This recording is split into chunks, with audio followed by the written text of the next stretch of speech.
Am I the meanest? Punch drunk. Am I the prettiest? Punch drunk. Am I the baddest mofo low down around this time? Punch drunk. Well, who am I? Punch drunk. Who am I? Punch drunk. I can't hear you. Punch drunk. AKA Mr. Moonshine himself. Of Harlem.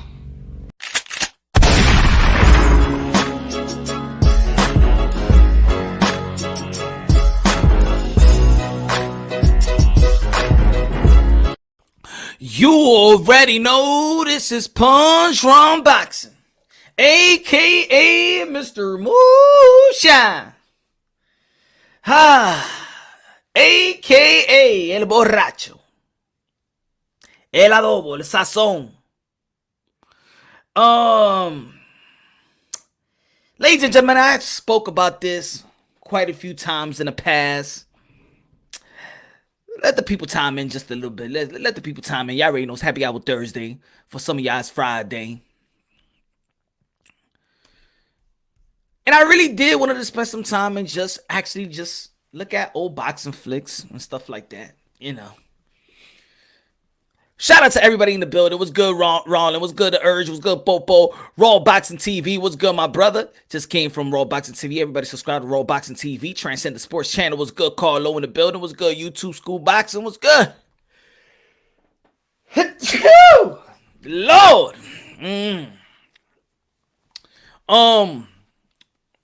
See the title, see the thumbnail. Should have gone a little earlier, but had things to do.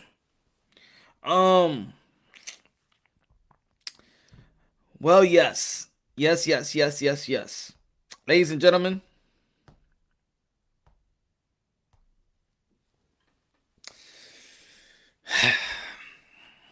the fight with Manny Pacquiao and Floyd Mayweather was supposed to be the fight of the century. Why you late? I have things to do. I have family, I have kids. Hey, I cannot be perfect all the time, Jay, my friend. I try to be perfect. Right now, I actually want to go to sleep, but I feel the need to talk to my people today. Tonight. Antes que yo me haga la paja, voy a hablar con ustedes.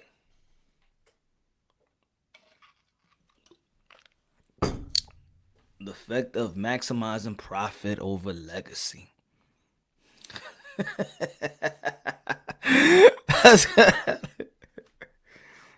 Mira como yo estoy aquí hablando con ustedes. Yo puedo estar ahí acostado, haciendo el amor con la mujer o haciéndome una pajita ahí. Mira como yo estoy ahora con ustedes hablando de esta mierda de boxeo hasta ahora. Madre, dame respeto. Hey, vamos a ver, coño, más respeto de ahí.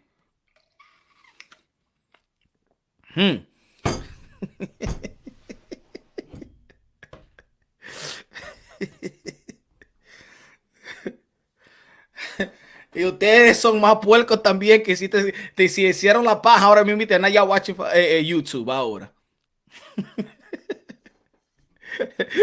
Y'all went from xnxx.com to listening to Punch Drunk Boxing. Mira, no te hagan ustedes, It's Happy Hour Thursday, es la verdad que vamos a hablar. Ernesto Rodriguez, what's good?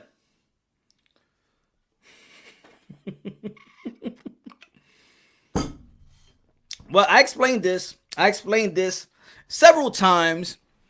The Mayweather versus Pacquiao is the fault, is the birth, has given birth to today's over-marinating era. The reason why you don't see Earl Spence and Bud Crawford, because they have adopted to this. They have adopted to the over-marinated era. All the promoters have adopted the over-marinated era. I mean, we did have a mega fight, for example, like Canelo Alvarez and Triple G, which didn't marinate for a long time. I think it was the right marination. I think it was the right buildup, and it happened at the right time. Even though that Floyd Mayweather wanted to sabotage the promotional to that fight because he decided to fight Conor McGregor 2 weeks before that fight to sabotage the promotion and sabotage the date when they had Miguel Cotto performing on the same day. I know what Floyd Mayweather tried to do. He was trying to sabotage 2 events in one. Golden Boy Promotions events.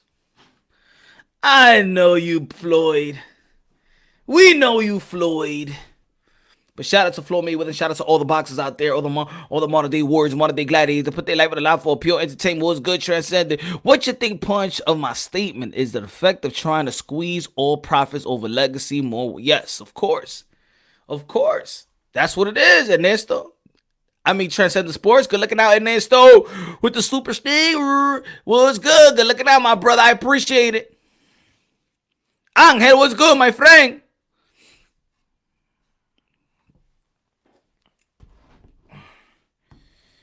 But yeah, hold on, let me do something right quick. Hold on, my peoples. I know it's late. I know your wifey's like, what you gonna do now? What you gonna do now? Really? Really? We having a discussion right now. You're really gonna stop talking right now. You're really gonna get out of bed so you can listen to motherfucking Punch Drunk and talk about fucking boxing. Boxing ain't doing shit for you. Oh, man. Yo. The problem of that business model, of the over-marinating business model, is that these mother effers ain't Floyd nor Manny Pacquiao. I mean, we hated when they did it. When they did it, we hated it. But in all reality,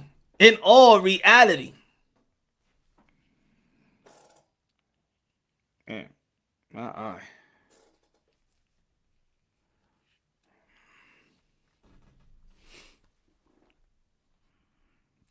In all damn, got something in my eye. In all reality,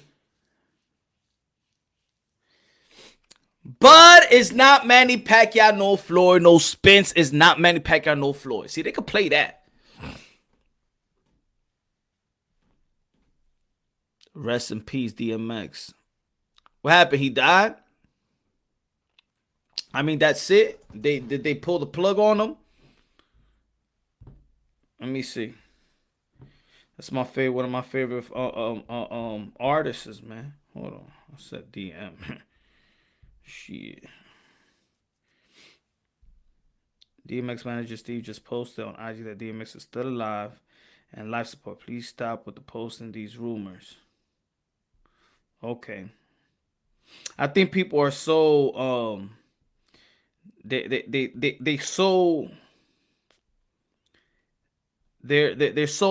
just want to be the first one to report something. That's what it is. And this is what it is with social media. Everybody wants to post something right quick. They want to be the first one.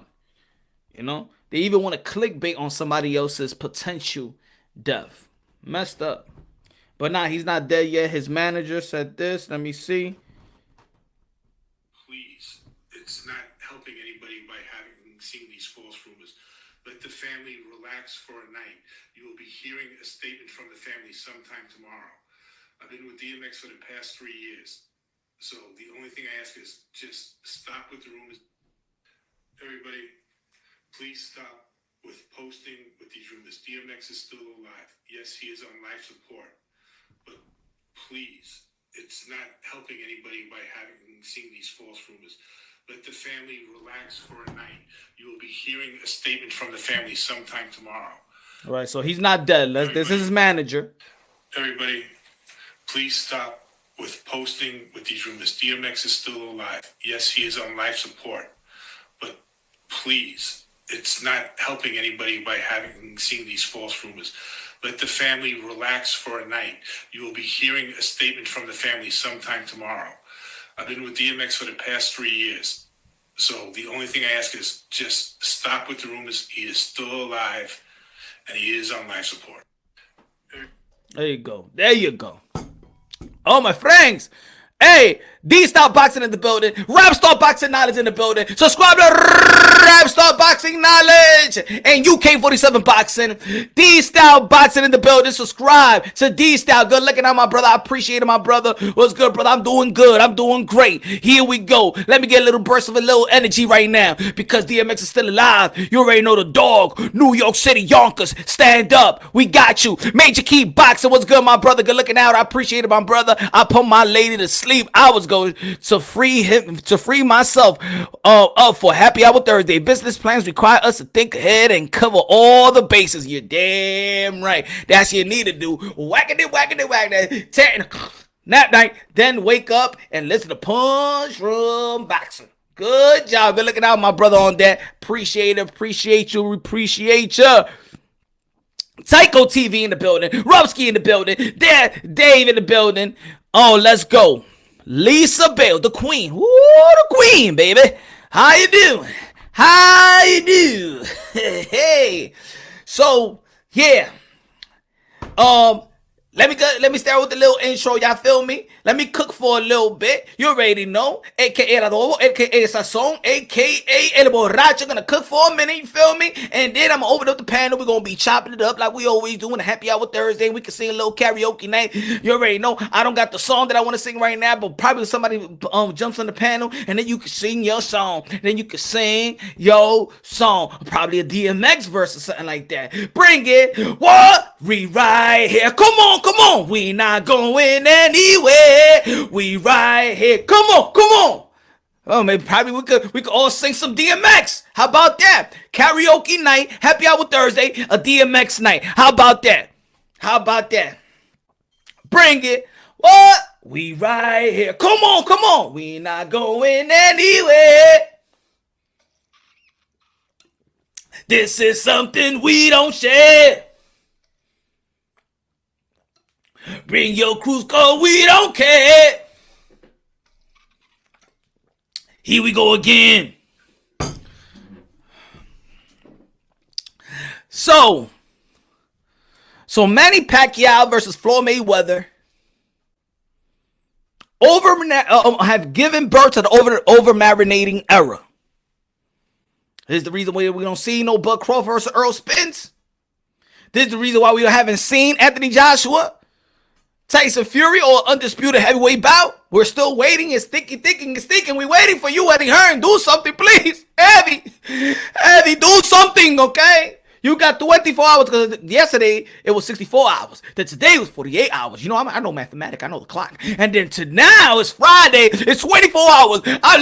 Eddie, by Saturday, by the event, we want to hear the big announcement during the Conor Benn versus Samuel Vargas. Eddie, come on. You could come through. You could not save, but you could grow the sport of boxing, grow a sport. Nah, he hasn't died. Haitian sensation. He hasn't died yet. His manager has spoken, my brother. His manager has spoken.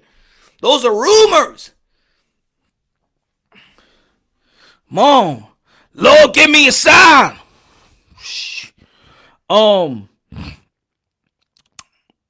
But New York niggas the wildest. So these guys got to stop. Everybody in the boxing got to stop trying to capitalize. So stop trying to abandon what Manny Pacquiao and Floyd Mayweather did. See, the difference between them and these fighters right here that's trying to adopt that type of business model and over-marinating their own situation, their own mega fight. First and foremost, you don't got a country that's behind you. You don't got a whole country that's rooting for you. You don't bring that to the table. Nor Bud, no Spence. You don't got a country like Manny Pacquiao. Nor do you have a whole bunch of countries that hate you like Floyd Mayweather. It gotta be mass. Either they love you, either you have a country that's backing you, or a whole lot of country that hates your ass and want to see you fall. See, Floyd Mayweather, Manny Pacquiao, they bring that to the table. You ain't bringing nothing to the table. Huh? But a few hundred people from Omaha and Dallas? Don't Don't you try to adopt a business model, huh? And that's what it is. And I'm gonna tell you like this. I ain't recognizable all over the world. Ain't nobody know you. We know you. We hardcore boxer fan. You walk in the street in Times Square, ain't nobody gonna be yelling out your name. Huh? Ain't gonna be saying, yo, bud, ain't gonna be yelling out your name. You just another motherfucker. Look it up. Stop, drop, shut them down. Open up shop. Yeah, Lisa, yeah.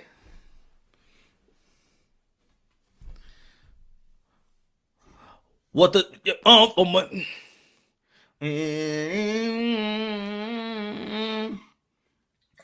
what this bitch is on from a nigga.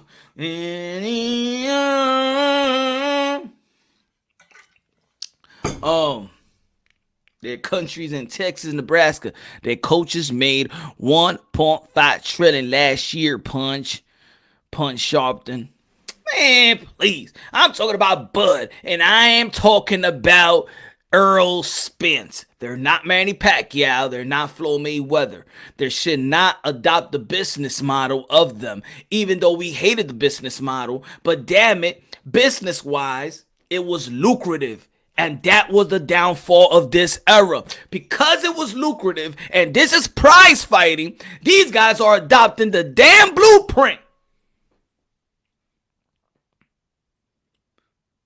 These fighters nowadays, they have abandoned legacy because it worked for Floyd. It worked for Floyd especially.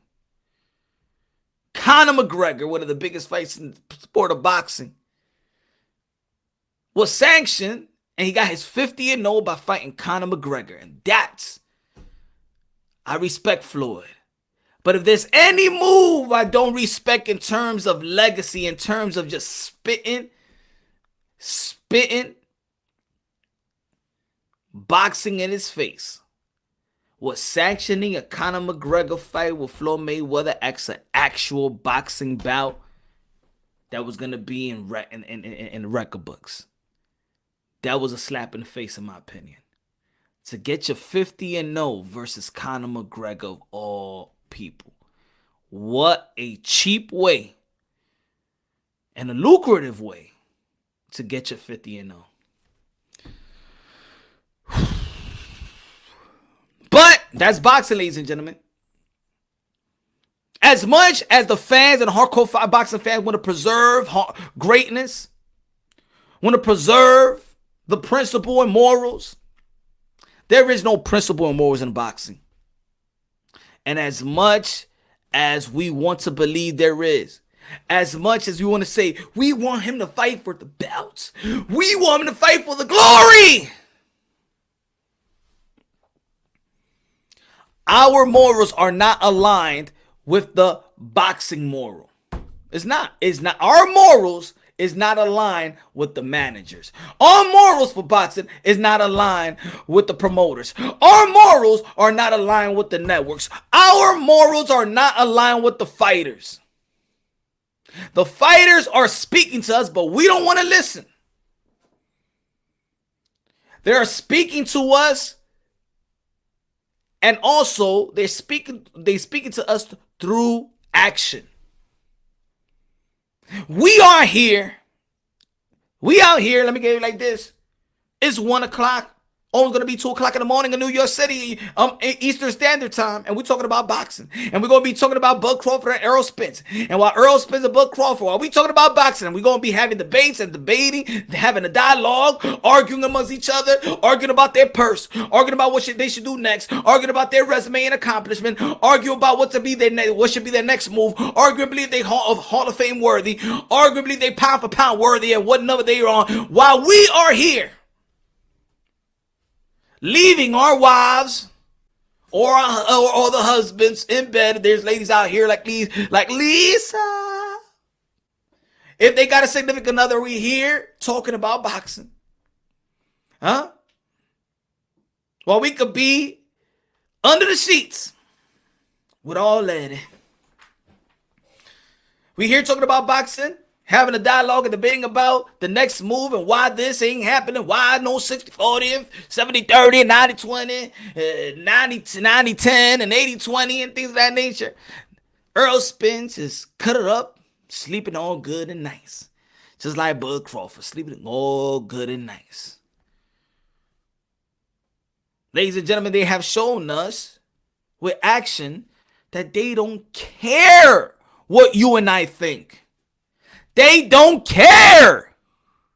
Do you understand that? They don't care what you think. Even if you're a fan, they don't care you're a fan. They don't care about you. Have you noticed there's just certain fighters that don't give a damn about you? They wouldn't even go to social media. They ain't even active. They don't care about the fans. They don't care. But we want to care. We want to care so bad for them. They don't care. We can't care about their legacy more than them. Think about it. We care about their legacy more than them. And then we get mad at them. And they telling you with action, man, shut the hell up. We saying, for example, Tyson Fury, Anthony Joshua, undisputed, is the biggest fight in boxing. It could save boxing. It could put us back as number one. It's the biggest event. It's this. It's big. It's this. It's that. But is the fight schedule? Is the thing, do they got the venue? Are they actually giving it to us? Because if we feel like that, they should have been feel like that double times more. What do? We want to see Bud. We want to see Spence for how many years? Do they want each other? What they have told you, what did Bud Crawford said in his last time talking about Earl Spence? It's history. That's it. I'm done with it. I don't want it no more. I'm not chasing it.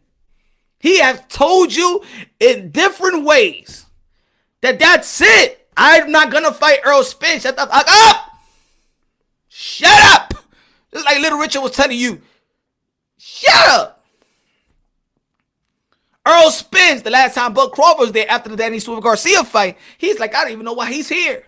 They're telling you that they don't want to fight. So you know what? Stop talking about it. Stop asking for it. I don't want to fight that guy. The guy don't want to fight me. I don't want to fight him. That's it. Bud Crawford said, I do not need him. But we acting like we need it. We need it. Right. But Spence, can you please just give us a fight? Please, we just want to see it. And they're telling you like, nah, we don't want to fight. Look at your problem. But come on, please fight. Fuck you. You a bum. You this. Look at us. They got us going crazy. All they do is just like chuckle. Look at these motherfuckers. They crazy. Man, we don't want to fight. That's it. What do you want?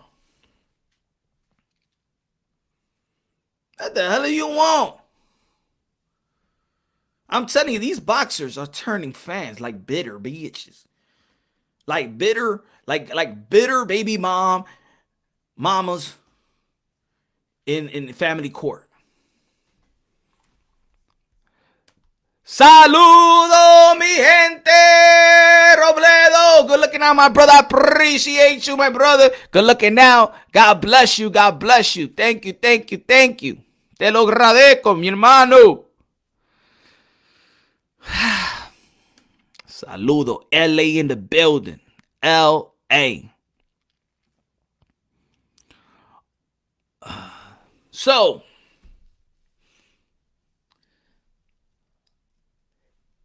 this is why I put my energy in boxing. But if we're going to put our energy in particular boxers, at least let's preserve the boxers that's actually giving us what we really want from fighters. And that has been my whole thing. When it comes to, let's say, Tio and Canelo Alvarez and the guy like Jamel Charlo and Anthony Joshua, well, they didn't get the undisputed with Anthony Joshua and Deontay Wilder. But, the Oscar Valdez, we got to appreciate, we got to preserve what we've been frustrated about. That's why I'm like, I don't understand. Why would you get mad at Canelo Alvarez? Canelo Alvarez is fighting three times in the span of 5 months. They're going to unify the title. They're going to fight Billy Joe Saunders, undefeated, 168 pounds. Why you mad at him? Why you mad at Teofimo Lopez? Everybody Nakatani, Comey, and then going beat Lomachenko that was guarded pound for pound, 1, 2, 3. You can flip it around. Why you mad at him? Why you mad at Oscar Valdez? Why you mad at Ioka? Why you mad at Tanaka? Why you mad at Inoue? Why you mad?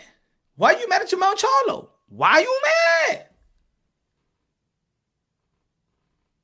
Why you mad? Instead of dwelling on the Earl Spence and the book Crawford, there's a lot of things else is going on. Hey, even women boxing, Natasha Jonas is going to be fighting Katie Taylor. That's a great fight. Even the women's are doing the right thing. Even the women are doing the right thing. But the business model over-marinated is the over-marinated era because the business model worked. It worked.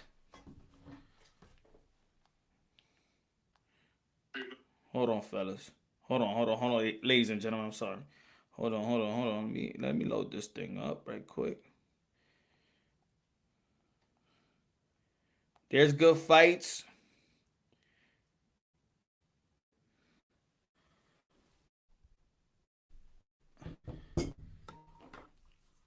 All right, let me load this thing up right quick. Boom. There's some good fights, y'all. There's some good fights. And I think that you put effort into that. Yeah, why you mad? Exactly. Hold on, I'm doing... Oh, shit. Hold on. Oh, get out of here, man. I ain't tell you what the fuck is up. There you go. There you go. I'm sorry, y'all. I'm loading up something right quick. Hold on. All right.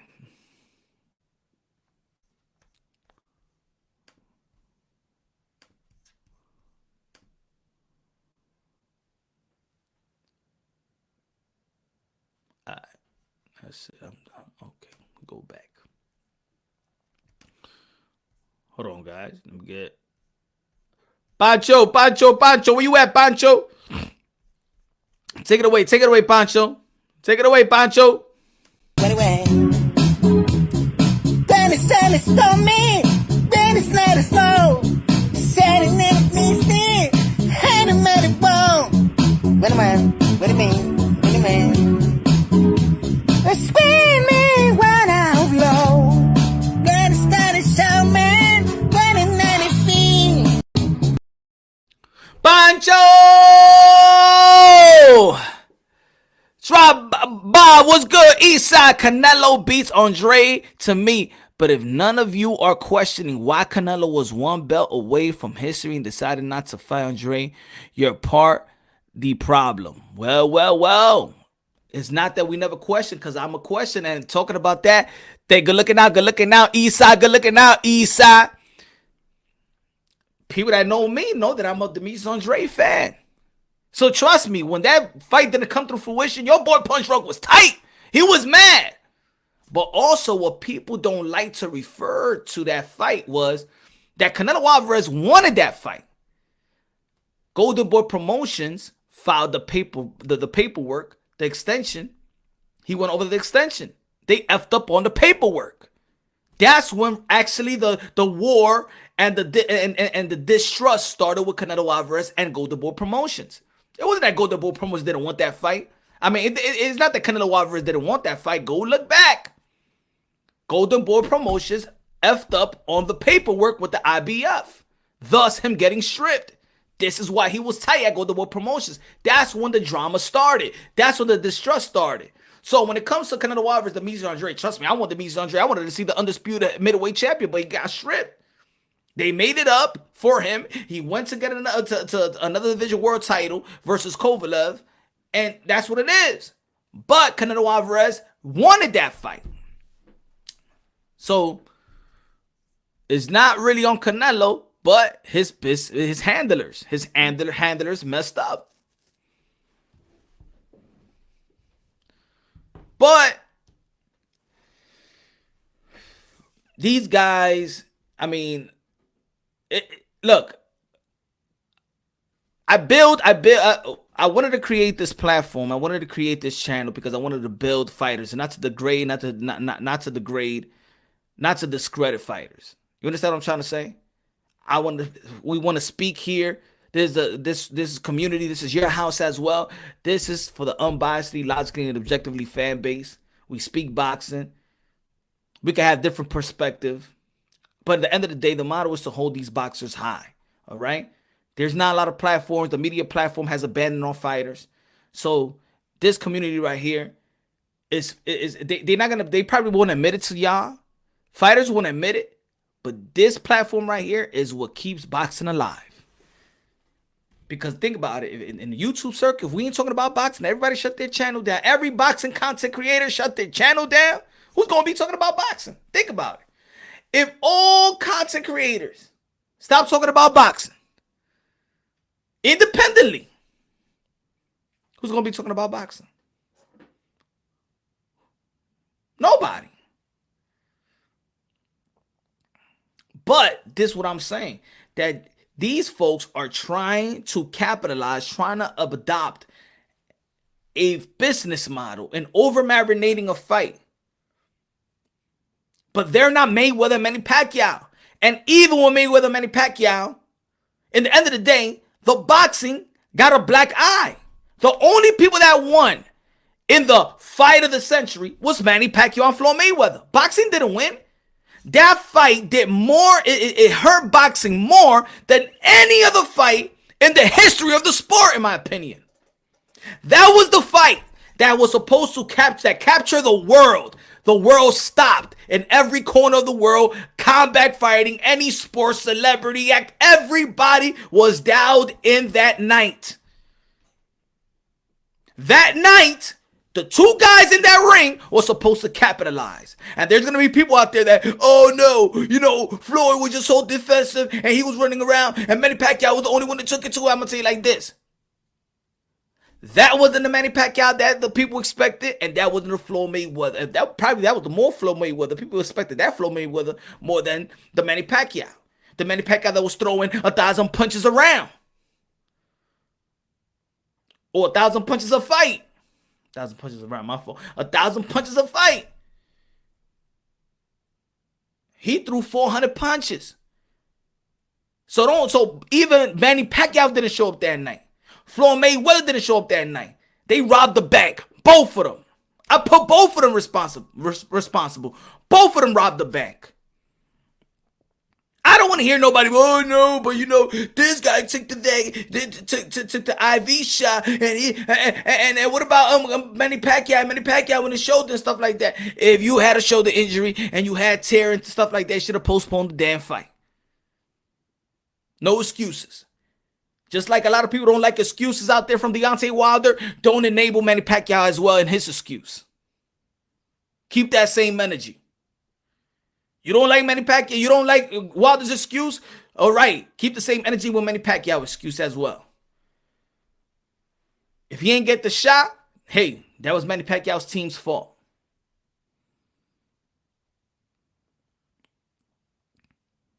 Love Manny Pacquiao. 8th Division World Champion, 5 lineal. But at the end of the day, the fight of the century was the fight that hurt.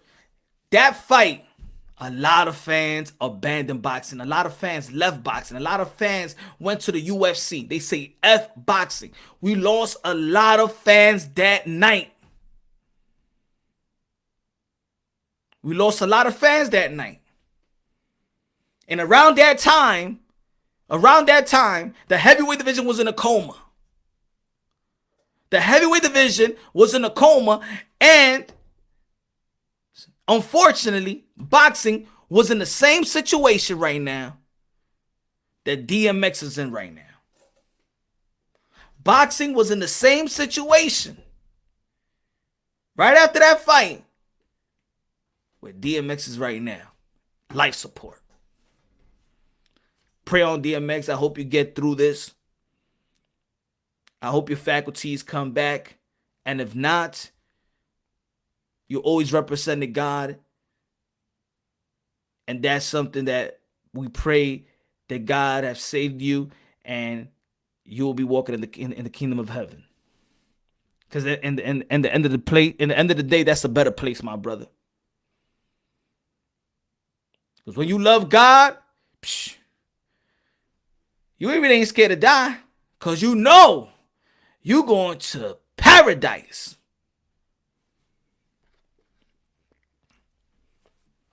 But pray for his family and his kids, his ex-wife, his current fiance, everybody. Salute. The heavyweight division was in a coma. And when the heavyweight division is in a coma, boxing is like, yeah, we have Floyd, Manny Pacquiao, but after the fight, we was like, what? What's next? Yes, the emerge of Anthony Joshua, Deontay Wilder, and Tyson Fury beating the Klitschko. Tyson Fury left. Heavyweight division was there. Was woke. But yet we have received and we have gotten an undisputed bout when there has been a precision, when there's people been in position to deliver us that fight. They failed once and they might fail again. 24 hours. Eddie, I want what's coming to me. Eddie Hearn, I want what's coming to me.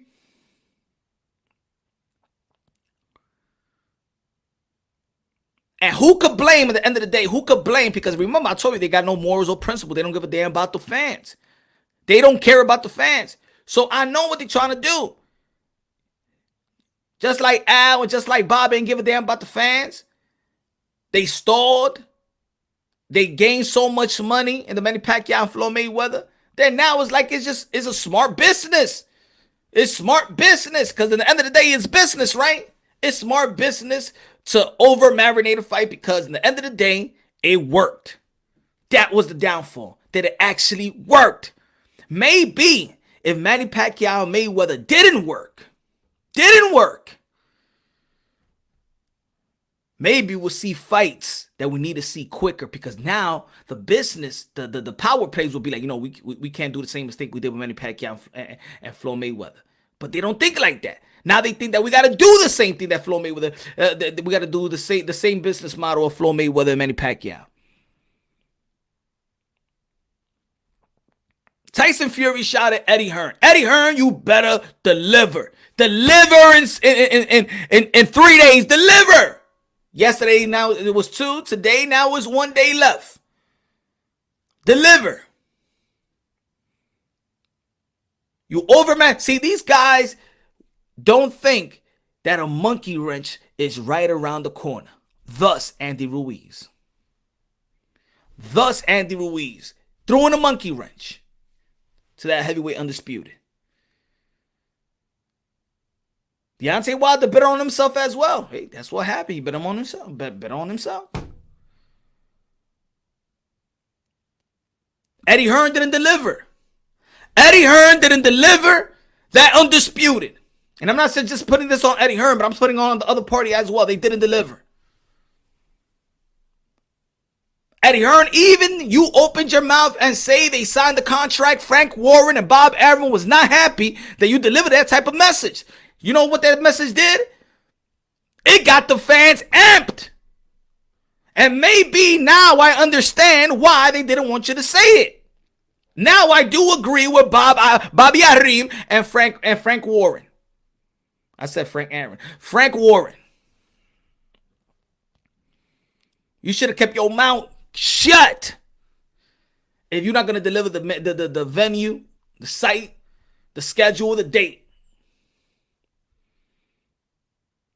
I like Eddie Hearn. I believe that he's probably right now the most prestige promoter. That's the guy that, to be honest, that's the promoter that I actually like the most. He promotes while these other rhino promoters don't promote. They just stiff that. They just stiff the budget money, the network budget money in their pants. They take all the money. Promise the network that we're gonna get you these championship fights. And the network is so gullible and stupid because they don't follow boxing. I'm gonna say it like this: these dudes and these network, they don't follow boxing. They don't know boxing. They rely on the promoter. They give you the money, And they rely on, they tell you, you know what, we're gonna showcase a bunch of championship fights. We're gonna showcase, and then the up nonchalant the CEO and the president, the vice president. Yes, you're gonna, yeah, Al, yeah, you're gonna give us championship. How many? All right, we're gonna give you that type of money. We're gonna give you that type of money. And Bob gonna tell ESPN, hey, how you doing? We're gonna have a bunch of fights, and we're gonna make a deal with Terrence Crawford and Manny Pacquiao. ESPN is like, ooh. Yep, that's what we're going to do. We're going to give you Manny Pacquiao, Terrence Crawford, and that's going to be the major fight. And ESPN threw all that money. And Vasily Lomachenko, that's going to be the next Manny Pacquiao. Oh, he has Ukraine backing him up. It's going to be extraordinary. He's going to be a top of the line. Networks, ESPN gave that money, and Bob Arum was like, hey, put this in my pocket. These fighters don't know nothing. These fighters don't know their value. Until a little young boy named Teofimo Lopez, what do you talk about? You're worth $1.2 million. Oh, no, I'm not. Boxing is getting so cancerous that people outside of boxing are valuing fighters more than the guys inside of boxing. Compared to Twitter, Top Rank, and Matchroom Boxing, Eddie Hearn lowballed Teofimo. Thriller had to come through. Thriller, an outsider, value our boxer more than the boxing personnels that's supposed to know this shit, that's supposed to be successful. And I've been saying this for a long time, ladies and gentlemen. I've been saying this when people want to argue about, oh, this fighter is not worth this type of money. This fighter is not worth this type of money. You don't know nothing. The problem is there's always money. Not the problem, but the real issue is that there's always money for the fighters. There's a lot of money for the fighters. It's just these other hands in the cookie jar that wants the piece of it. It's these other hands in the cookie jar that don't want the fighter to know their actual worth. So if you keep them in line saying, no, you're worth $1.2 million, that's a lot. I'm telling you. You ain't going to get it nowhere. You ain't going to get it nowhere, Tio. Go ahead. I dare you. Shit, let me call Eddie. Make sure he don't bid on it. Ed, you know how we do this. We're a small community. Don't fuck up the market. All right? All right, mate. Yeah, right. Watch. We're going to, mate. Hey, bloody mate. We're going to outbid Bob. And both of them lowballed Tio. Triller came, double that. What? Tio is the future.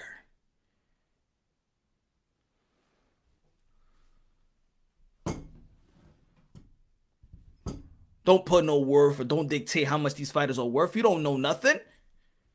How much did Virgil Ortiz, and not Virgil Ortiz, how much did Mikey Garcia get for the Earl Spence fight? What was his guaranteed purse? What was his purse? What, $2-3 million? Then he fights Jesse Vargas for $7 million. You're like, oh my God, how you get that money? You know why? Because there's money in boxing. Has Mauricio Sudamon has gone broke? Has Bob Arum gone broke? Has Eddie Hearn gone broke? Has Lou DiBella gone broke? Talk to me. What promoters getting broke? What's going broke? Talk to me. Well, all the complaints that Bob Arum does, is he going broke? No. Oh, he not. He complains. He tell you that, he might not get it. Well, you don't know. It's hard to get. And then they make the fight.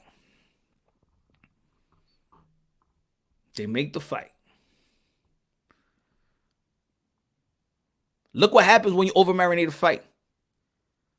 One of the biggest fights. I'm gonna say it like this: one of the biggest fights. The biggest fight probably in the UK wasn't even heavyweights.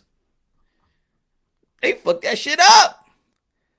The biggest fight in the UK probably wasn't even at the heavyweights. The biggest fight in the UK was Amir Khan versus Kell Brook, and they fucked it up. Over-marinating that fight.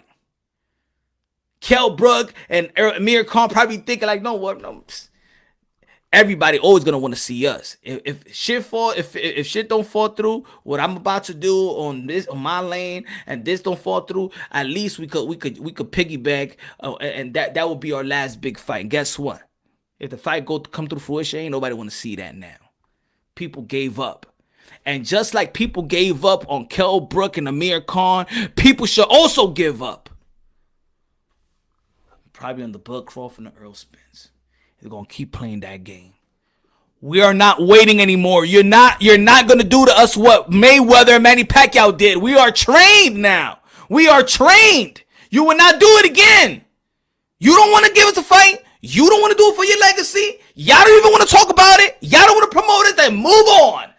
Let's talk about Boots Ennis this Saturday. Let's talk about Virgil Ortiz. Let's talk about Conor Benn. Let's talk about the guys that's eventually going to be moving up. Jose Ramirez and Josh Taylor with the undisputed bout. Whoever wins. Let's talk about that.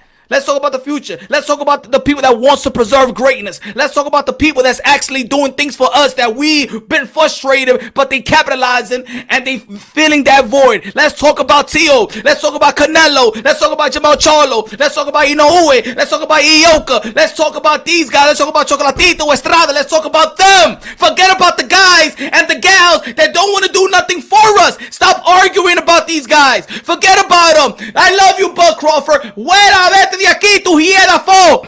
Errol Spence, I don't want to fight. Get out of here. I don't give a damn. Let's talk about the people that want to give the things that we want to see. There's so many things going on in the sport of boxing. Take your 60, 40, 50, 50, 70, and my... Los dos vaya estén para la mierda. ¿Qué me importa a mí? Get the fuck out of here. I don't care. Fuck you.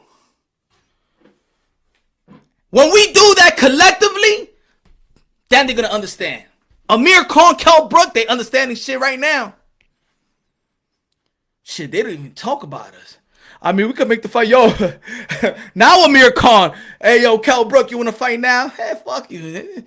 The UK, not even UK channels are talking about that potential fight. They moved on. It's time for us to move on as well. Move on. Listen to Bud. Bud, you don't want the fight? It's history. Oh, it's history? Okay. It's time for us to pay attention to the fighters that's actually filling the void. PBC fighters. I respect Al. You know why I respect Al? Because he's just doing his job as a manager and advisor. He's the manager and advisor. He's not working for us. I respect Al. He's doing for the fighters. He's not my manager. He's not your manager. He's working for the fighters. Just like I said 1,000 times. If you hire a financial advisor, he's not going to do what's benefit for me, right? If you hire a financial advisor, he's not gonna do it to benefit me. He don't give a damn about me. He don't even give a damn about your own wife or your own kids. He's your financial advisor. And that's what Al it is. But these guys have submitted their legacy to Al. These guys have abandoned and submit. They have given away their dreams. They came here, wanted to become undisputed this, wanted to become a champion. That's it. They have given it to Al. Here, take it. Probably Al gave him an ultimatum. This is business. You forget about this dream and shit like that. That shit don't last. I want you to have enough money in your pocket. Have all your faculties. You don't hear Floyd? It's like people listen to Floyd, but y'all don't listen. Listen. I got all my faculties. I make smart investments. Got all my faculties. I make smart investments. I got all my faculties. I make smart investment. I make all my faculties. I make smart investment. That's how they think. That's the business model. So when you see Keith Thurman also saying in the recent interview that his hand's been already good over a year, but yet has no date, and saying, I will fight in the summer, probably August, he don't care about his legacy no more. He doesn't care. He already submitted his thing. Al, you're the boss. I'll fight when you want me to fight. I know when there's time to fight, whoever you put in the ring, I'm going to go and make some good money. I don't care.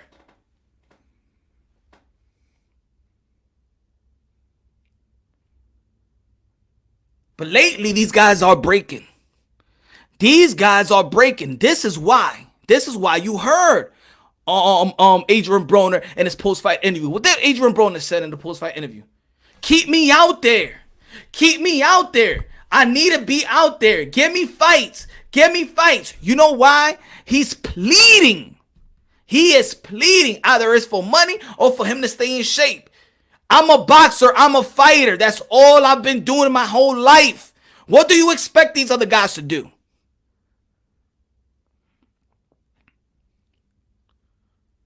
Adrian Broner is pleading on TV, telling the world, give me showtime. Showtime. Ow, give me fights. I need to stay busy. I can't have all this time wandering around. All I'm going to do is end up in the club, fuck some strippers and shit like that. You got to keep me busy. I'm a fighter. What did Earl Spence say? Earl Spence said after the crash when he was talking about when we had that interview, and he said, I got a lot of times in my hand. I go 8 months. What you think I'm going to do? I'm not going to stay in the gym for 8 months. These guys want dates. They want a plan. These guys going by, it's like case by case basis, fight by fight basis. Before, when you're a promotional company, I'm going to get you 3 fights a year. 3 fights a year. Here we go. And you're going to be fighting just like how Floyd Mayweather. He had a structure, right? 2 fights a year. It's going to be around Cinco de Mayo. It's going to be in September. He got that Showtime deal. You see Canelo Alvarez right now? You know why he's so crisp and so ready all the time? Because he has a schedule. We know that Canelo Alvarez is going to be fighting in Cinco de Mayo. We know that Canelo Alvarez is going to be fighting in the Mexican Independence Week around September. He knows his schedule. These guys don't know nothing. I'm just sitting there waiting on the date. When? It's 2 years, Thurman. It's 2 fucking years. 2 years. You know I do mention Thurman. You know why? Because he was the guy that came with that fire. He was the guy that when I was losing a lot of patience with boxing, when I lost a lot of patience with boxing, when I said to myself, fuck boxing, like a lot of people feel right now, I was there. I was there. Around 2012, 2013. I was there in that feeling. F boxing, bro. And you know who actually willed me back in? Because I saw the eye of the tiger of Keith Von Tom Thurman. To be honest, this is why when people be like, yo, why you talk about Keith Von Tom Thurman? Because there's always this fighter that, there's a fighter that you become fan of the sport. I've been a fan of the sport all my life. But when from the Sweet Pea, Mike Tyson, Roy Jones Jr., and all these, I was a fan. But then there was a period of my life when I'm like, that's it. That's it. What's happening in boxing, F boxing. But then I said, I'll forget about the elite fighters. Just like I'm saying right now. Forget about the elite fighters. I'm just going to be paying attention to the young fighter. Who was that young fighter that gave me that fire? That gave me that he loves this. That he's going to do it for us. That he's going to bring boxing. That he's going to keep that morality. What the Keith Thurman was trying to do back then, Teofimo Lopez is doing now. And this is why I'm on Teofimo Lopez. Like, this guy is going for legacy. He's going for everything. I can see he's going for the challenge. He's filling the void. Back then, I see the fire. Don't duck me, son. Calling everybody out. You see the passion in the voice. You see the style of this fighter. And now, I can't identify this man no more. I invested in being a fan of this guy. I don't identify with that man no more. Keith Thurman, I don't identify with you no more. Where have you gone? Where's the fire? And I know there's a lot of people that feel that about other fighters. I was a Gary Russell Jr. fan. What have you done? Where are you? Where are you? Why you submit everything you have done? You will work your tails off as a kid to be great. All y'all wanted to do is be great. Be in the record books. Accomplishable. Hall of Famers. And because your value of purse, you forgot about how legacy reigns supreme feels like. Legacy reigns supreme. Always will reign supreme. Not a fucking purse. These guys have submitted themselves to a fucking purse. One fucking purse. One. When you could fucking have a legacy, will it reign supreme? When your generations from kids and kids will capitalize off it. That's why Mike Tyson could go broke. He could sniff his ass. He could do drugs. He could almost go OD. He could be ballooned up. And you know what? He could show up on TV and people still gonna want Mike Tyson. People still gonna want to see him. You know why Mike Tyson versus Roy Jones Jr. did 1.6 million when people said the pay-per-view, you're no model, don't work no more. You know why? Because they have legacy. They have legacy behind them. You motherfuckers right now in boxing got no fucking legacy. You retire right now in 3 years, everybody forget your goddamn name. Because you waited at Al Heyman to give you that little one purse. Because you don't believe in yourself anymore. So you holding on to that you holding on to that one purse. Because you don't believe yourself after that one purse. After the next fight.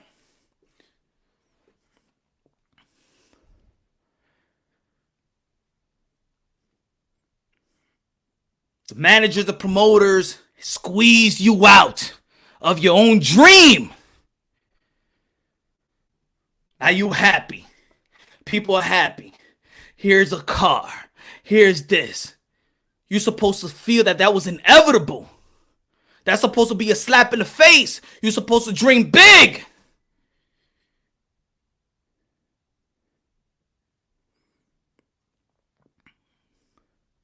These guys don't want to fight each other, or the promoters.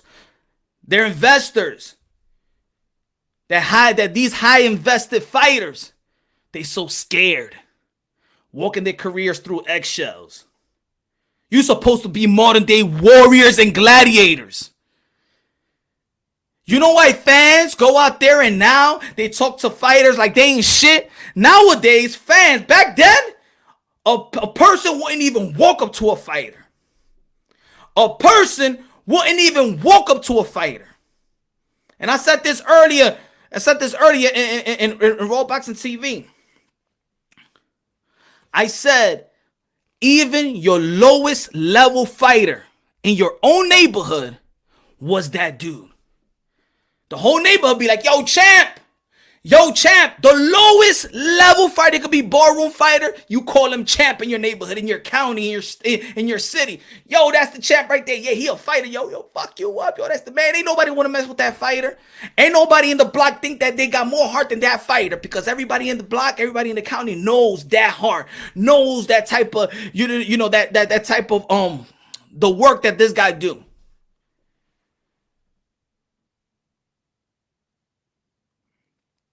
These guys now submitted to a damn purse. That's what you feel like you're worth. You throw your whole legacy, the potential of your whole legacy, for a purse.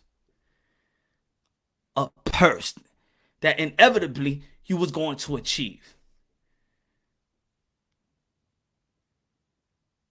And this is why these legends come back into the game and snatch it all up. Roy Jones Jr., Mike Tyson at 50 plus years old, getting 1.6 million. You know why? They rather watch that. They rather watch an imagination. You ain't the boxers nowadays. I'm gonna keep it real. I love y'all, but you're not capturing the imagination of the public. Statements are true. There are statements that are true. People want to be money made, and they don't know what it takes to be pretty boy. They don't want to be pretty boy. The sweet science is hit and not get hit. And I speak about this a lot of times. But if I'm going to go live, I got to keep on saying it. I got to drill it. I got to drill it in your head. The sweet science has a lot of elements. The sweet science, there's a sweet science to the inside game. There's a sweet science to the outside game. There's a sweet science, a different style. That's what makes the beauty of the sport, that the sweet science have a lot of elements. The sweet science is not hit and worry that you're not going to get hit. And pop shot. No. The The sweet science is also that inside game for 12 rounds like Stephen Fulton did at Angelo Leo. That's a sweet science right there in the inside game. The sweet science right there is how Chocolatito be catching these punches and catch these punches on the elbow and counter it off catching on the elbows and catching on the hand on the inside. And you think that he's getting hit, but he's not getting hit. There's a sweet science. Some people be like, yo, damn, this guy, Sean Porter, maybe, yo, he's crazy and stuff like that. You know what I'm saying? There's a sweet science to that. You know why? You know why there's a sweet science to that? Put him in front of any other welterweight. Any other welterweight that you thought was the man, Sean Porter will humble you. Sean Porter will humble your mind. If you thought that Earl Spence was that man, he humbled your mind that night. If you thought Keith Thurman was the man, he humbled it. This is why a guy like Sean Porter, he could lose, but he gets cheered. Matter of fact, Sean Porter gets more fans by losing than winning.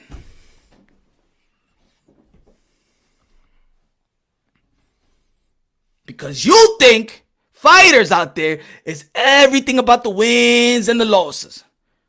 And I always say it. It's not the wins and the losses. It's how you win and how you lose. It's how you win and how you lose. Everything is not a win and a loss.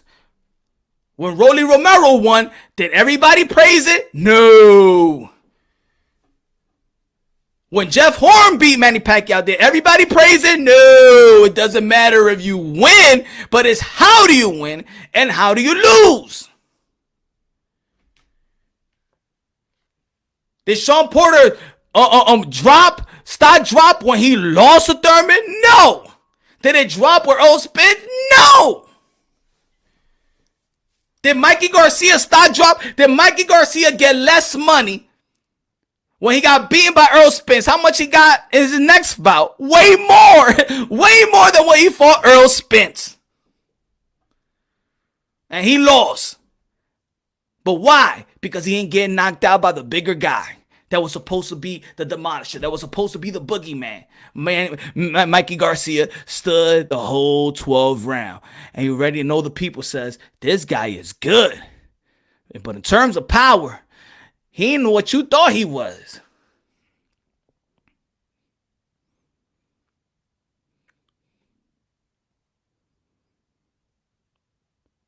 I think that these fighters they lose sight of their own dreams when they're neck deep into this business.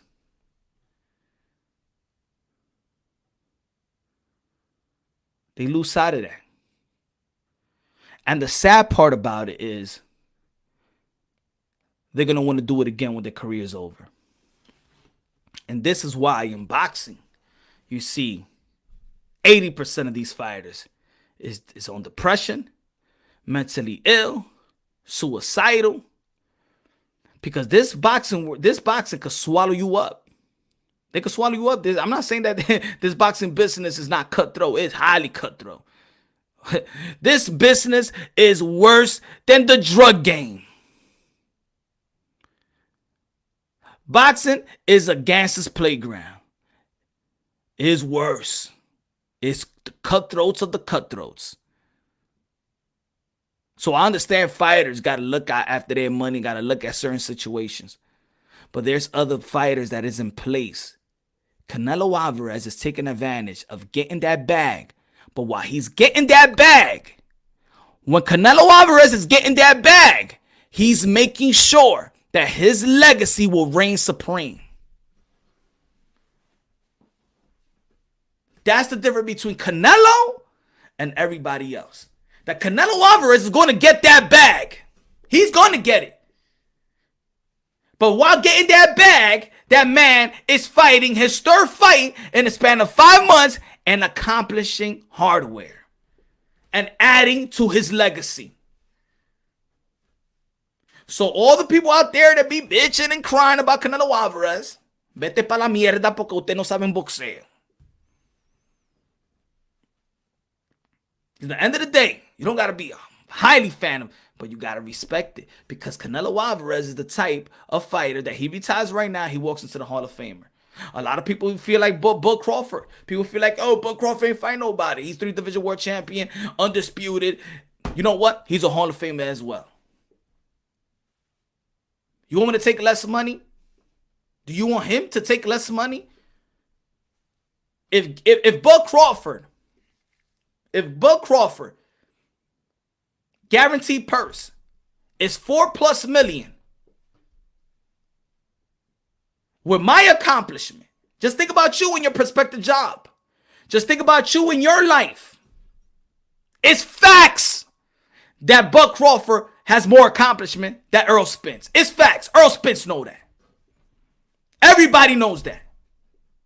He accomplished more in terms of accomplishment and hardware than Earl the True Spence.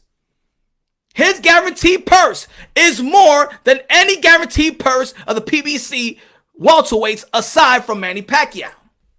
So who the hell are you to tell this man that he should take the 40 when he is the guy that has a contract that been getting paid guaranteed more than anybody else? And I should take, because I've done more, but I should take less. Now I don't like putting my hands in nobody's pockets. But when I do hear 70-30, 60-40, I'm Bud Crawford. Anybody that's done anything less than me would never get more than me. We got to set some values to ourselves, right? Just think about it in your perspective lives.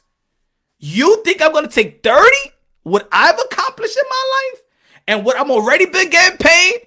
Motherfucker, I'm getting my guaranteed purses more than you. What the hell are you talking about? Oh, we're a pay-per-view. Man, you just made what, like 2 to 150,000, 200,000 more people than me. You ain't no goddamn star. You a pay-per-view attraction.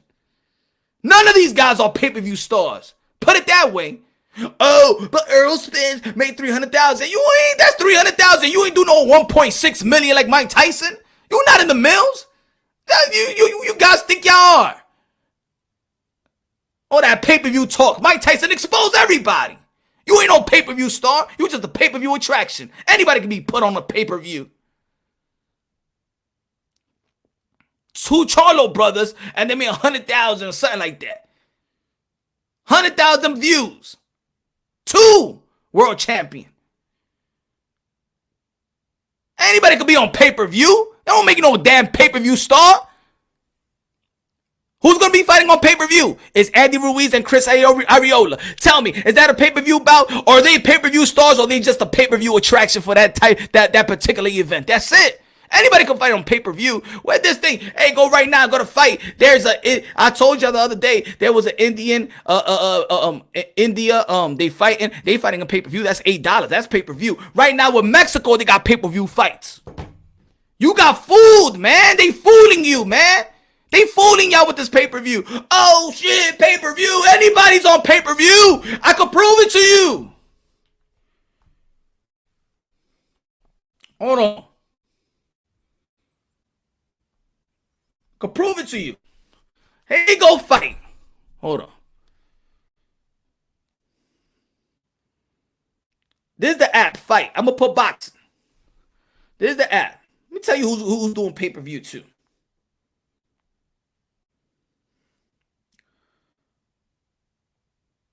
Felix Jr.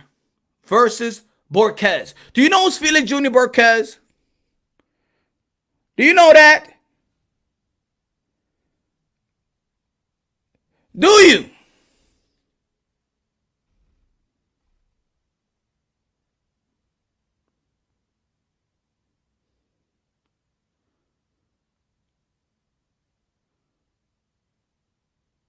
Do y'all know these guys?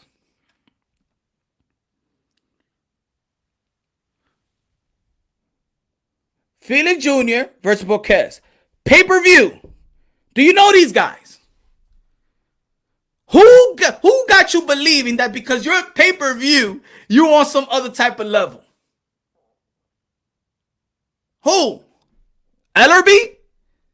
Leonard Ellerby told you that? These are pay-per-view. Anybody could be on pay-per-view. This is a pay-per-view event, guys. You don't even know who they are.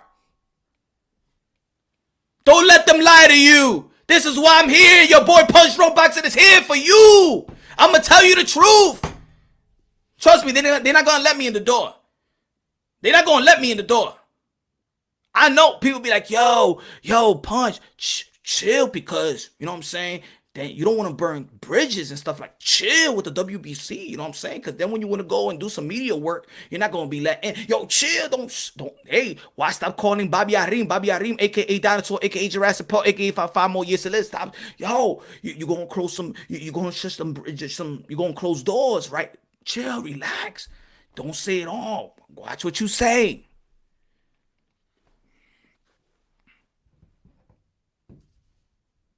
That's why I say if I'm lying, show me. Send me an email. Tell me, Mr. Punch, Drum Boxing, Mr. Moonshine, I heard you the other day, and that was a effing lie. You're a liar. I've gotten all your Punch. You may say this, you may say that, but you can't tell me, Punch, you're lying. You may dislike what I say. You may dislike the delivery of what I may say in a particular subject. But am I lying? Am I lying when I say that if a person doesn't send paperwork, and the other person didn't receive it, then there's nobody ducking? Am I lying? There's fools out there that think that because I say, hey, yo, I want to fight you, and the guy just ignore me, then you're going to tell the other guy, yo, he ducking you. Look at the stupidity in the community. For the people saying that, stop it, man. You losing your own credibility. Because it's going to be people like me that's going to be speaking truth. Fuck feelings, truth. Fighters are made to fight. Fighters are bred to fight. Most of the fighters that you like are born to fight or been fighting since the age of 7, 6, 5, 10, 8. They fight anybody. 147-pounder will fight another 147-pounder. Ain't no 147-pounder scared of another 47-pounder, 35-pounder scared of another 35-pounder. That's like saying, yo, Ryan Garcia is scared of Devin Haney when they fought like fucking 10 times. All of a sudden now they scared? No, you dummy. The business handlers are scared of losing in their investments. That's what it is. Devin Haney ain't nobody to be scared of. Ain't no goddamn boogeyman. A boogeyman's supposed to boo. It's supposed to scare you. His hands don't scare you. Tio ain't scared no Ryan. Ryan ain't scared no Tio. Tio ain't scared no Devin Haney. Devin Haney ain't scared no Tio. They all sparred. Javante Tank Davis ain't scared of these guys. They ain't scared of Javante Tank Davis. Quit it. Ain't nobody no ducking nobody. Nobody scared of nobody.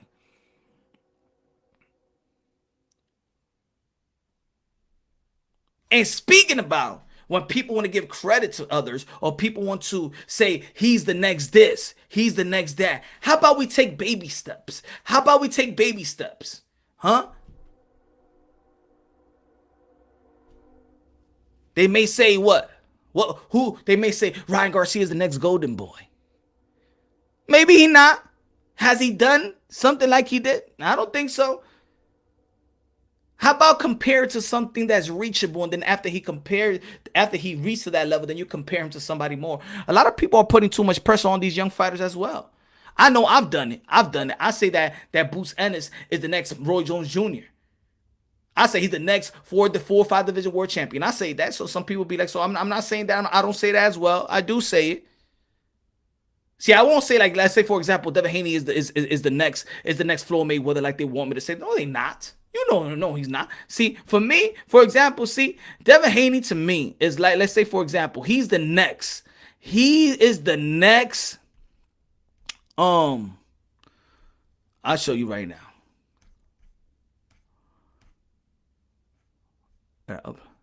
See, to me, Devin Haney is the next Paul Spandafora. See, that's fair. That's fair right there. Don't say he's the next Floyd. Devin Haney's the next Paul Spandafora. See, that's fair. That's how we should talk. Y'all agree? Y'all don't know Paul Spandafora? He was a beast. 49. He could have gone 50-0, guys. 49-1. 19 KOs. Became a world champion at the age of what? 23, 24. After 23. See, it's almost in line. You see? It's like that. He's known for skills. He's not known for power, but he's known for outboxing people and slugging and beating people and sparring. That's a comparison right there. Devin Haney, the next Paul Spandafora. Who's going to argue that with me? You want to debate that too? You can't argue with that. Devin Haney, not saying that he's the next Floyd Mayweather. There's too much pressure. Devin Haney, the next Magic Man, Paulie Malignaggi. That's a good comparison. Well, Paulie Malignaggi got his world title at the age, I think, 23 as well. Already fought Miguel Cotto before. You see? That's a good comparison.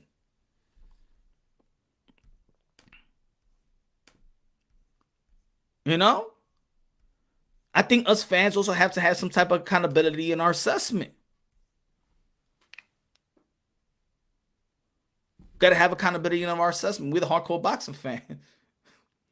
We're the hardcore boxing fans. All right? Y'all already know it's Happy Hour Thursday. Let's shake it up. If I've never seen you in the panel, y'all already know, man. On backstage, I'm gonna tell you to show your face because I don't know a lot of people sometimes. If you've never been on the panel, so if y'all can't show y'all face in the backstage, I'm not saying that I gotta show y'all face on the panel. But if I never seen y'all before, so it won't be no troll. You know what I'm saying? There's a lot of troll that want to shout a lot of people down, that want to show dick pics and stuff like that. So gotta respect the channel. Here we go. I'm gonna send the link. We're gonna have some fun just for a short period of time. And talk about the fights this weekend as well. And the young fighters. Pancho, take it away, Pancho. Pancho, where you at? Pancho, take it away. Then it's for me. Then it's not a slow. Setting it needs me. Hand him at the bone. Wait a minute. What do you mean? What do you mean? Screaming right out low. Then it's not a show, man. When it's not a feed. Please, it's not helping anybody by having seen these false rumors. Let the family relax for a night. You will be hearing a statement from the family sometime tomorrow. I've been with DMX for the past 3 years. So the only thing I ask is just stop with the rumors. He is still alive and he is on life support. Thank you. Everybody, please stop with posting with these rumors. DMX is still alive. Yes, he is on life support. But please, it's not helping anybody by having seen these false rumors. Let the family relax for a night. You will be hearing a statement from the family sometime tomorrow. I've been with DMX for the past 3 years. That's his manager. He's not alive yet, man. Come on, guys. Why y'all rushing on the man's death, man? How about if he gets a miracle, man? Come on, guys. Everybody. If he passes away, you know what I'm saying? Hopefully, you know, he reaches to paradise. But don't say rip DMX yet, brother. Come on, up. Come on, up.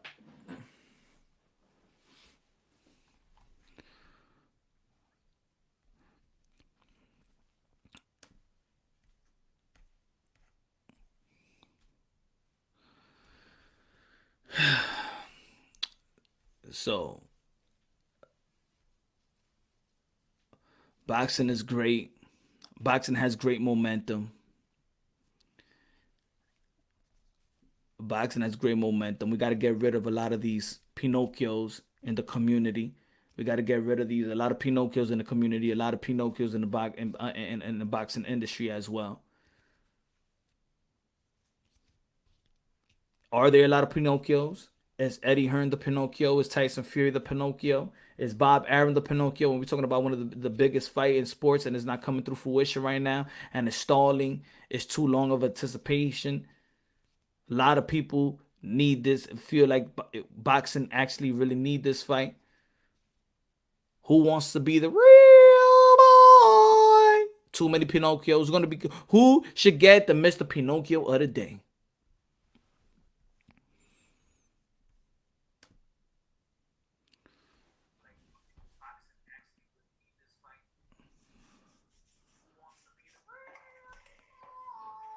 I think you gotta shut it. You gotta shut off the other.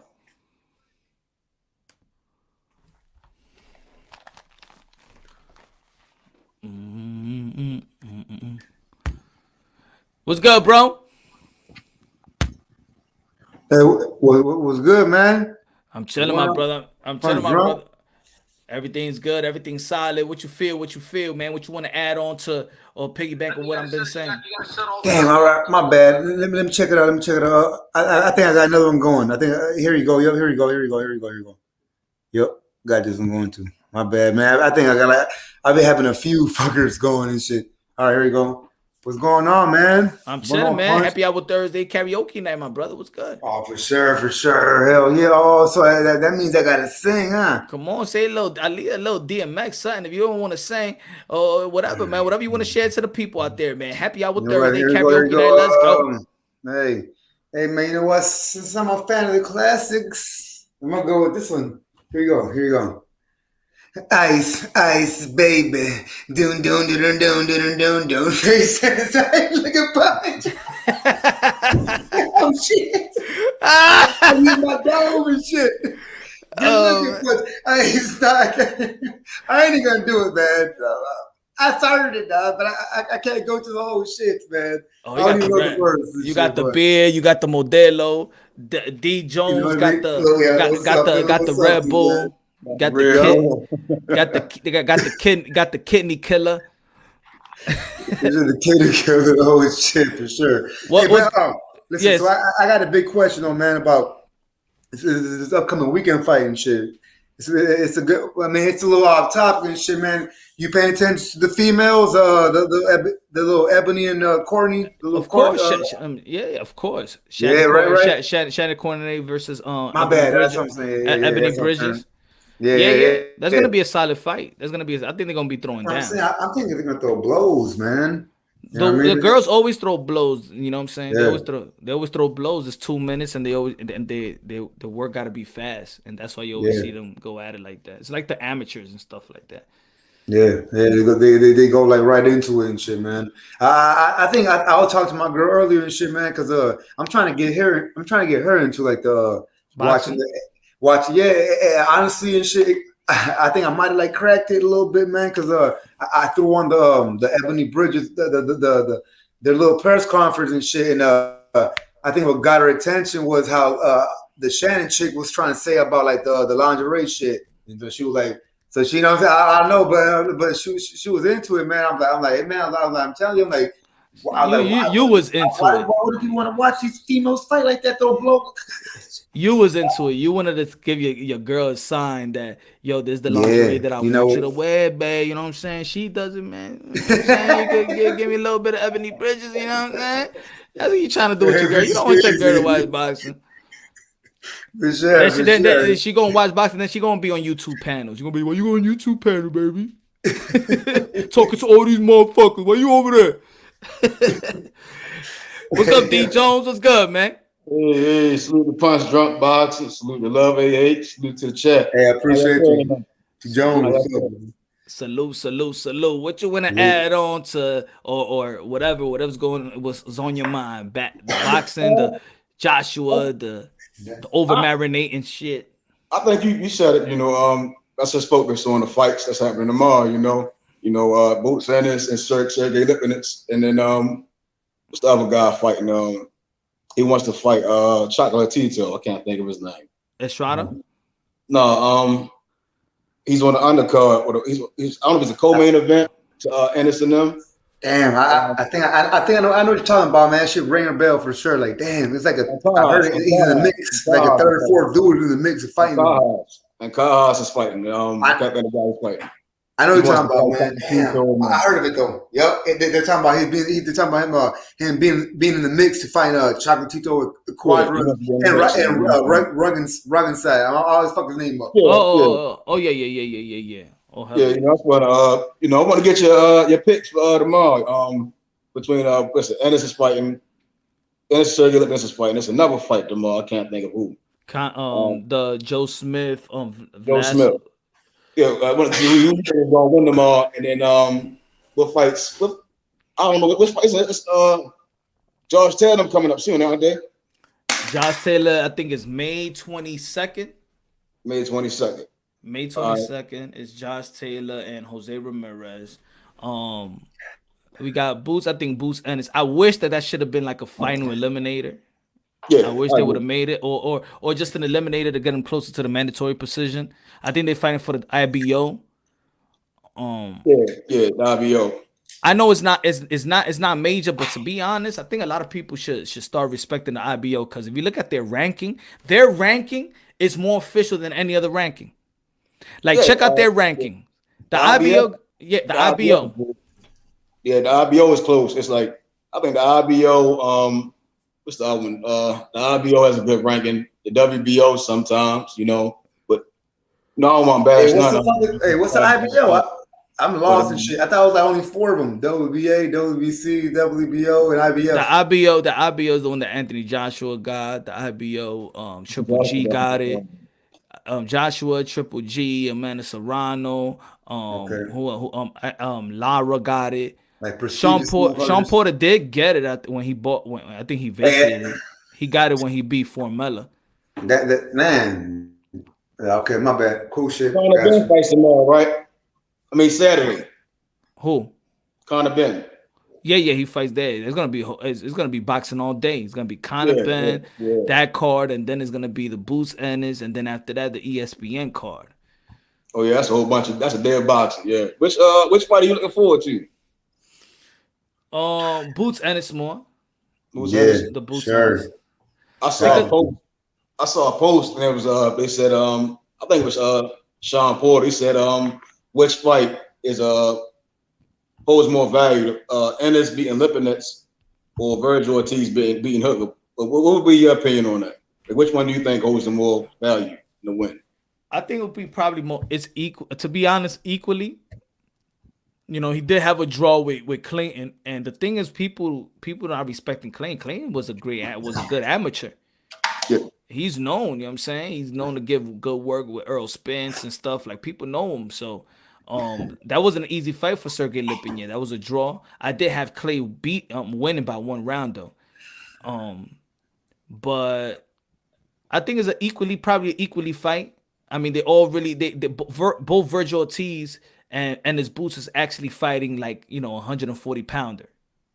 Yeah. Both Hooker and Lipinets were champions at 140. Yeah, I mean, I think it's equally. I think it's gonna be in terms of performance. I mean, Virgil Ortiz, he had a great performance. He ended it good. And I think that Boots Ennis is going to do the same. If he stops slipping, it's going to be big though, because he never been stopped. Woo, that's been sick. I don't know what to expect in that fight. Because again, I think my dilemma is the same with most people. I look back at the last fight. Besides, not the Van Heerden fight, the fight previous, the guy, in my opinion, I thought he was kind of out of shape, and I didn't like. Van Heerden? Ennis, he had fought a guy previously to Van Heerden, and I didn't like what I saw. The Dominican guy that never been knocked out. When he knocked him out, it was, I guess it's because what I was looking for, when I'm looking for, I thought he was going to get him out of there earlier from what we saw in the Van Heerden fight. From the Van Heerden fight, it was that stoppage, but we don't know, like Van Heerden could have got dropped, but he could have got back up. And I was just watching the Fernando Vargas Trinidad fight. And if the person that's never saw that fight, they would expect, well, when Vargas goes down in that first round, that's the end of the fight. You get what I'm saying? But nowadays, right? Round, Nowadays, so I don't know what to expect in this fight, because Lipinets can go down and he just gets back up and give him a tough fight. But that's the problem, how people look at boxing today. Now, if you get chin checked, you're exposed. If you get dropped, then you expose, or you don't got you ain't all of that. And back then, when Trinidad used to get dropped all the time, Vargas put him on his ass. Vargas caught him. That was it's. I don't know why they use that. I mean, I guess they confuse that with a knockout. You know, getting knocked down is normal. You know, your footing could be wrong. Bad. You know, person just have great timing. You know, Mikey dropped limits. That was just perfect timing. Exactly. And, hey, Broner knocked down on Porter. Does that mean that Broner got more power than Thurman and Danny Swift Garcia? I don't think so, but you know.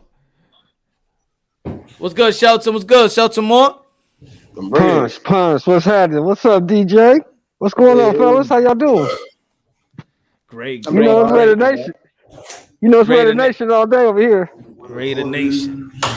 I got a desperate sport life, man. I don't want to talk about nothing but boxing, man. My teams are a bunch of losers. They are. Jets. Well, I'm a Knicks fan. Knicks. They're doing okay. They're doing all right. They're doing all right, but we on a breakup right now. You feel me? Me and the Knicks. So they have to win my heart again. You feel me? But you still got the Yanks though. You still got I'm not a Yankee. See, I'm not a Yankee fan. See, I told you I have a desperate sports life. I'm a Cleveland Indian fan. Oh, okay. I got you. What's the topic, brothers? What's the topic? Well, I was saying, the title and the thumbnail is that the Manny Pacquiao and the Floyd Mayweather fight has given birth to the over-marinated era. Yes, I agree. Because you know, the era that I come from, once you call somebody out in 3 months, that fight was made. Oh yeah, you want to fight? Okay, set it up. We gonna get it out. That's like 3 months later, the fight was made. Now we wait for Pacquiao and Mayweather for what? 5 years? 6, probably almost 6 years. Come on, man. The thing that hurts that it was actually lucrative. So now, yes, it was. Like it only worked for 4.5 million. 4.5 million buys. Couldn't believe it. It only worked, but then at the end of the day, it only worked for the fighters. But I think it gave boxing a black eye.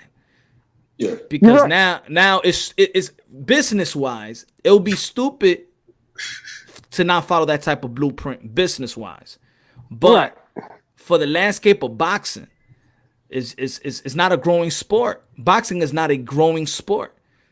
It's not a dying sport, but it's not a growing sport, and that's what's wrong with boxing right now. Right. Well, see, you got to remember this too, Punch. You got to remember this too, man. We got a new generation coming up, and Punch, this new generation, hold on, love. Hold on. This new generation has a short attention span. So if they don't make this fight soon, these new fans gonna forget all about it and move on to something else. Am I right or wrong? Oh, it depends. I mean, depending on. I think people will ride on something until the next fight. You feel me? It's almost like let's say the Tyson Fury and Deontay Wilder. People keep talking about everything wrong until we see Deontay Wilder or Tyson Fury back in the ring, and then that's shit. That's it. Now people ain't going to be talking about it. So it's always so the longer you wait to fight again, you know. Right. See, we're not talking about Earl Spence if he's all right with the car crash no more. He already fought, so that's it. That question is that's it. Now, now is a new talking point. Yeah. Right. Got you. I got you.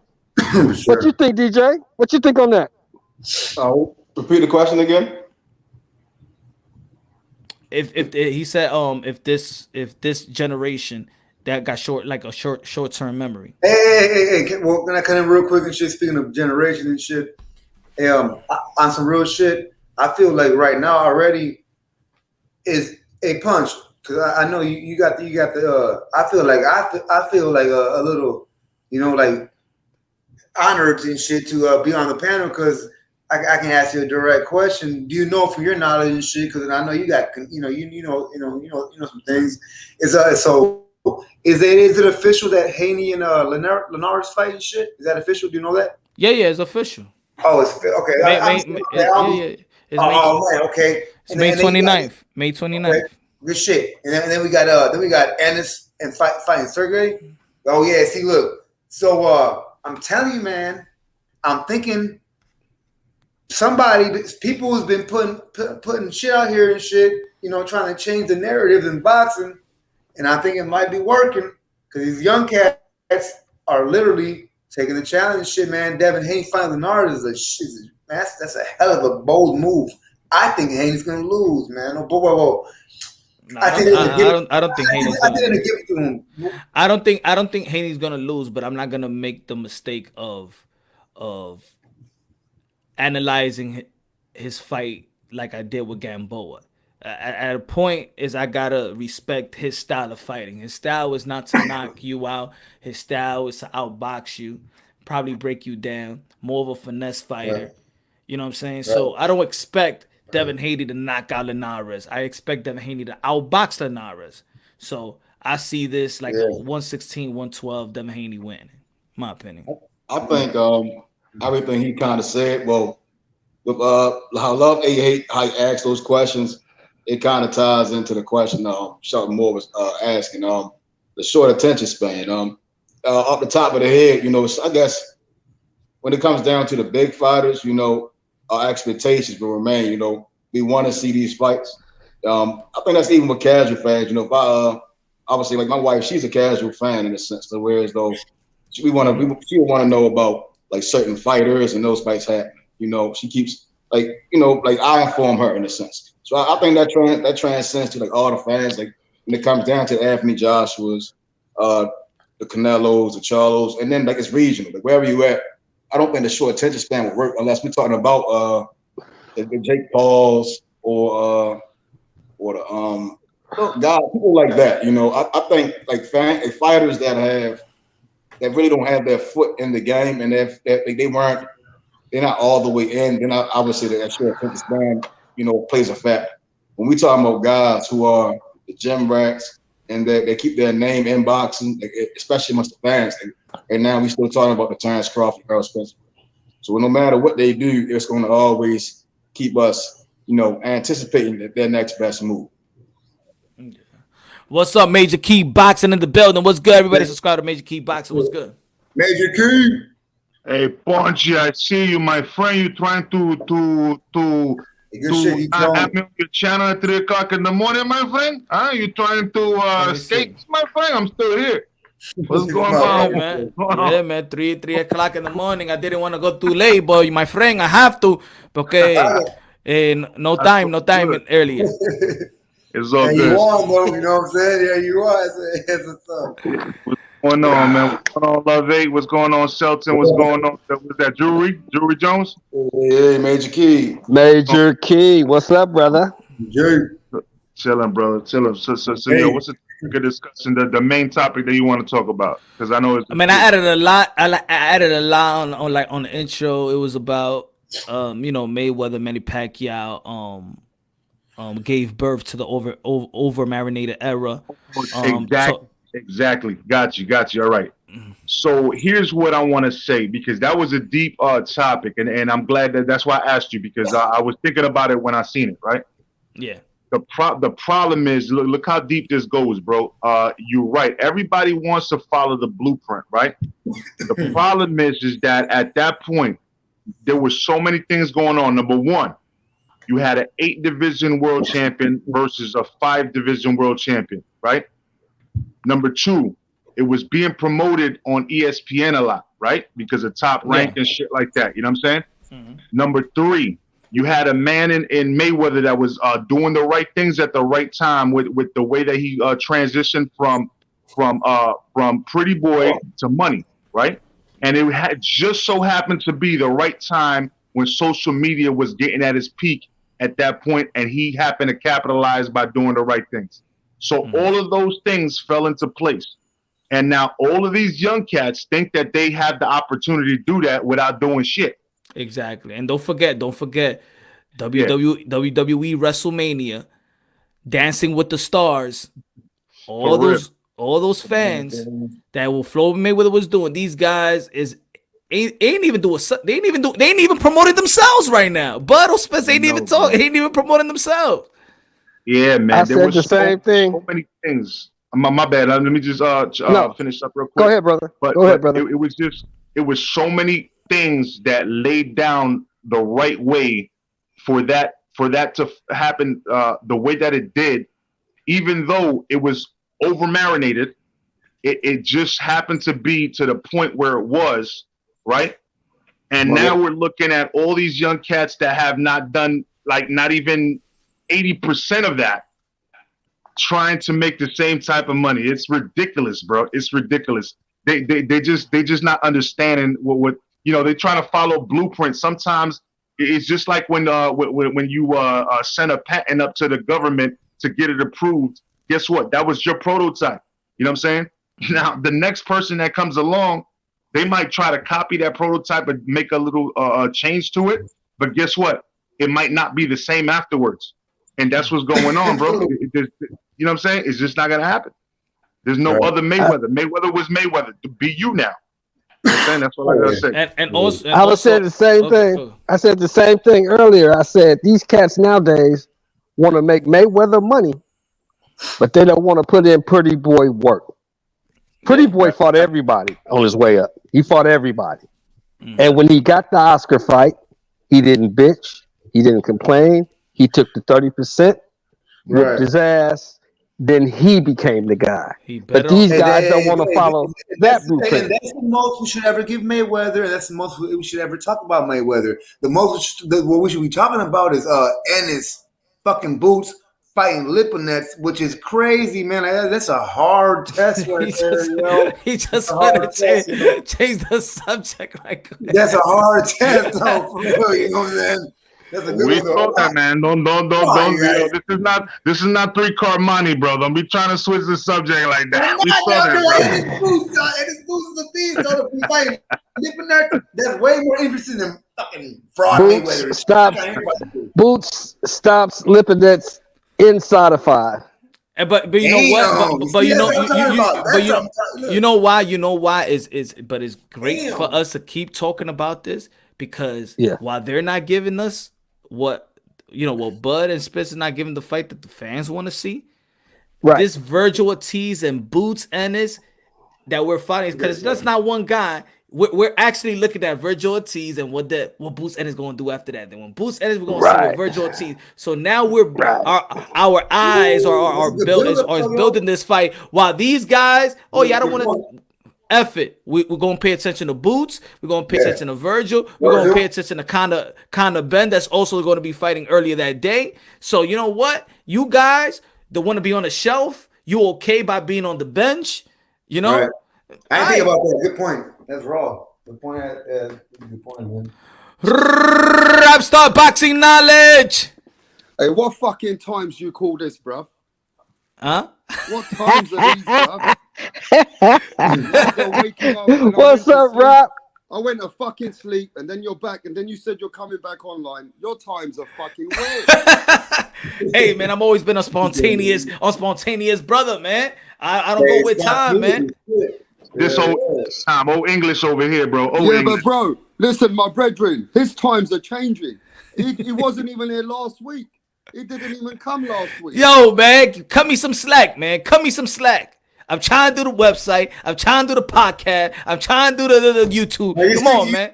Listen, Thursday karaoke is on Thursday karaoke, bruv. It's not on fucking Friday. It's not on fucking Saturday. It's on fucking Thursday. I so sing a karaoke. Go ahead. Give me some DMX, son. Give me some DMX, rap star. Yeah, listen, I'm going to the patio. Give me a sec. I'm going to the patio. I'm making too much noise. All right. That guy. That's my guy. Hey, who we got in the building while I'm moving around? We got D Jones. We got Love 8. We got Shelton Moore. We got Major Key.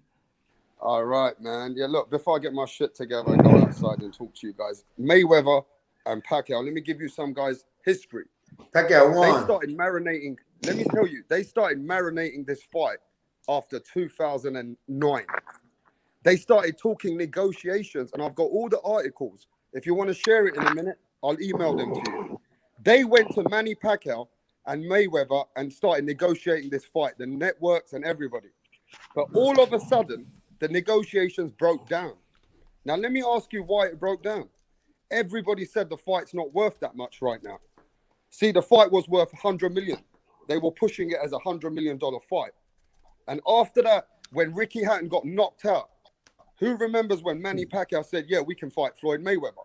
That was 6 years ago after they fought. So the fight was really at its time in 2009. But these motherfuckers gave us the fight at 2015. So look how they overcooked it. You know what I mean? And this is what the blueprint is.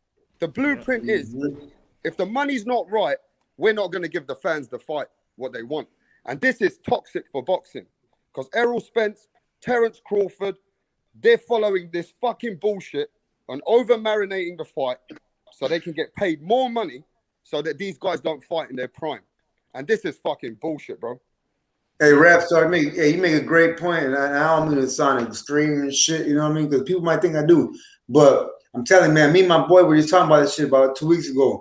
And we're like, man, we're like, hey, if people really, if somebody was really trying to flex their shit on you, I'm like, would you even stop using the motherfucking internet, if you had to? You know what I'm saying? He probably broke it down, different scenarios and shit.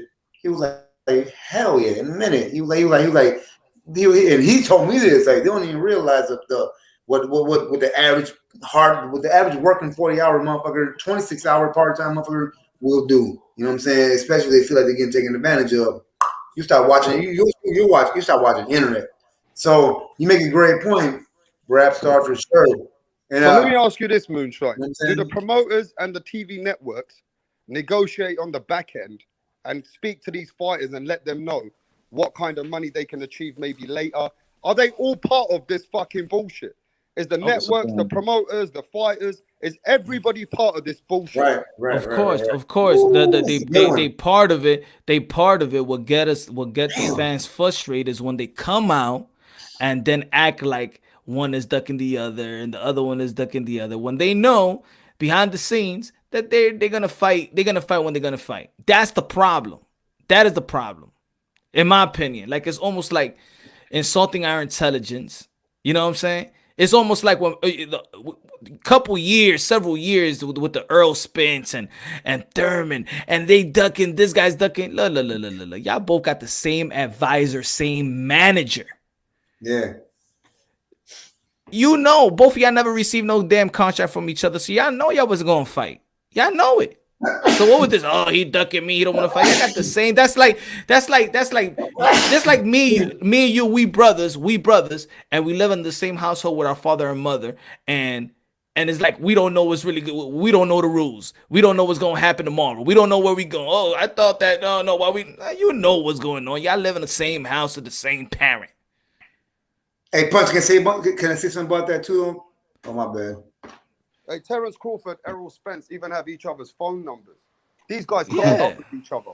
Yeah, they know. Just letting you guys know, they got each other's numbers. They wish each other well. When Errol Spence come out of the car accident, Terence Crawford was one of the first guys to call him and chop it up with him. The only thing is that even if they stalled it, even if they having this, this marination, this overdue marination, but I don't think it's good promotion for Bud Crawford to say it's history. I said I'm done with it. It's not good for Earl Spence to be like, I don't even know what Bud Crawford is doing here. So you actually y'all not even building a fight. Like, right now, it's just the fans. Like, these guys ain't even building a fight. They're not even promoting the fight. They're not promoting themselves nor this fight. So that's the difference between the Manny Pacquiao's and Floyd Mayweather. Because they were still, throughout this whole shenanigan that they was doing, they still was talking about, yeah, I'll fight him. Yeah, I'll fight him. Yeah, I want to fight him. Yeah, I want to fight him. Just like the Anthony Joshua and Deontay Wilder, just like the Anthony Joshua and Tyson Fury. They still saying they want to fight each other and stuff like that, still talking. But these guys are actually saying they're not. Yeah, but also, so should we listen to them? Like, Moonshine, shall I tell you what I don't like? Everybody keeps blaming Manny Mayweather. You can't blame Manny Mayweather. That's Manny Pacquiao too. I got the articles. When Manny Pacquiao walked away from the fight because the money wasn't enough, you got to blame Manny Pacquiao and Bob Arum at the same time. Well, remember, that's why I said Manny Pacquiao wanted over 150 No, hold on. Wait, Ray. You talking about why the fight didn't come to fruition? Yeah, Manny Pacquiao, you got to blame Manny Pacquiao as well as Floyd Mayweather. No, I'm saying, but we got to remember, Floyd was Floyd kept insisting on the blood test and shit, you know, and He's got nothing. There's nothing wrong with that. no, I know, but I'm saying, but it really look. Check it out though. Some people really are different, man. You know, British, American, like we're all very similar because we got the same type of like democracy and all that type of shit, right? But so like, but other countries, especially like the like Philippines and that, like I don't know, man. I'm dead serious, so you gotta understand it. Like taking blood, you know, like take this like a random ass dude go into your fucking crib, like yeah, here we, especially. But when the main thing was this. The main thing was Manny didn't want Floyd Manny didn't want to succumb to Floyd's motherfucking request. Like, so you're saying it was an ego. So are you? Let me ask you a question. Are you saying your blood out of nowhere, bro? You know what I'm saying? He didn't want to do that. Yeah, like, bro, I got a question for you. Are you saying it was because of egos? For sure. Come on, you raps are you smart? You know what's up. You know what? You know what I'm saying, man. So then is egos. Yeah. So you know what's up. Yeah, definitely. But you know what I'm saying. But at the same time, I don't even blame Manny though, because some dude was like, hey, you know, like, motherfucker, I think you're on steroids. Like, how the fuck you gonna assume I'm on steroids and insist on a much harder motherfucking stringent steroid? You know, many program. Like, what the hell, dog? Taking my blood, man? Fuck you. Like, and you're the A side. Why are you the A side, anyways, bro? What have you really done? You know what I'm saying? Is it because you're an American, motherfucker? Is it because I believe in God, motherfucker? You know what I'm saying? I'm like, nah, bro. Like, you should be the C side, nigga. I'm my bad. I start getting a little lost sometimes in my own little English. You know what I'm saying? I'm serious. So, like, hey, you know what I'm saying? Like, stop drinking so much, bro. Stop drinking so much. Who's this dude, bro? Who's that dude that fucking... It's crazy. Like, what has he done for me lately? It's crazy. I'm sorry. Anyway, Punch, is it egos or is it business and money, bro? Egos. It's money and business. It's both, man. It's ego inbox. I mean, in business, man, you gotta have an ego, especially when you're trying to negotiate too. Bro, come on. Which situation? Like Saudi Arabian, some prince offers Errol Spence and Terence Crawford $50 million to split. They're not gonna give a fuck about no one. They're gonna take that money. I know. That's part of their legacy. You know, when it comes to finances, you know, I can't think we can't tell a man how much money he's worth. You know, I don't, you know, I know there hasn't been any contracts sent on both sides. I'm not sure.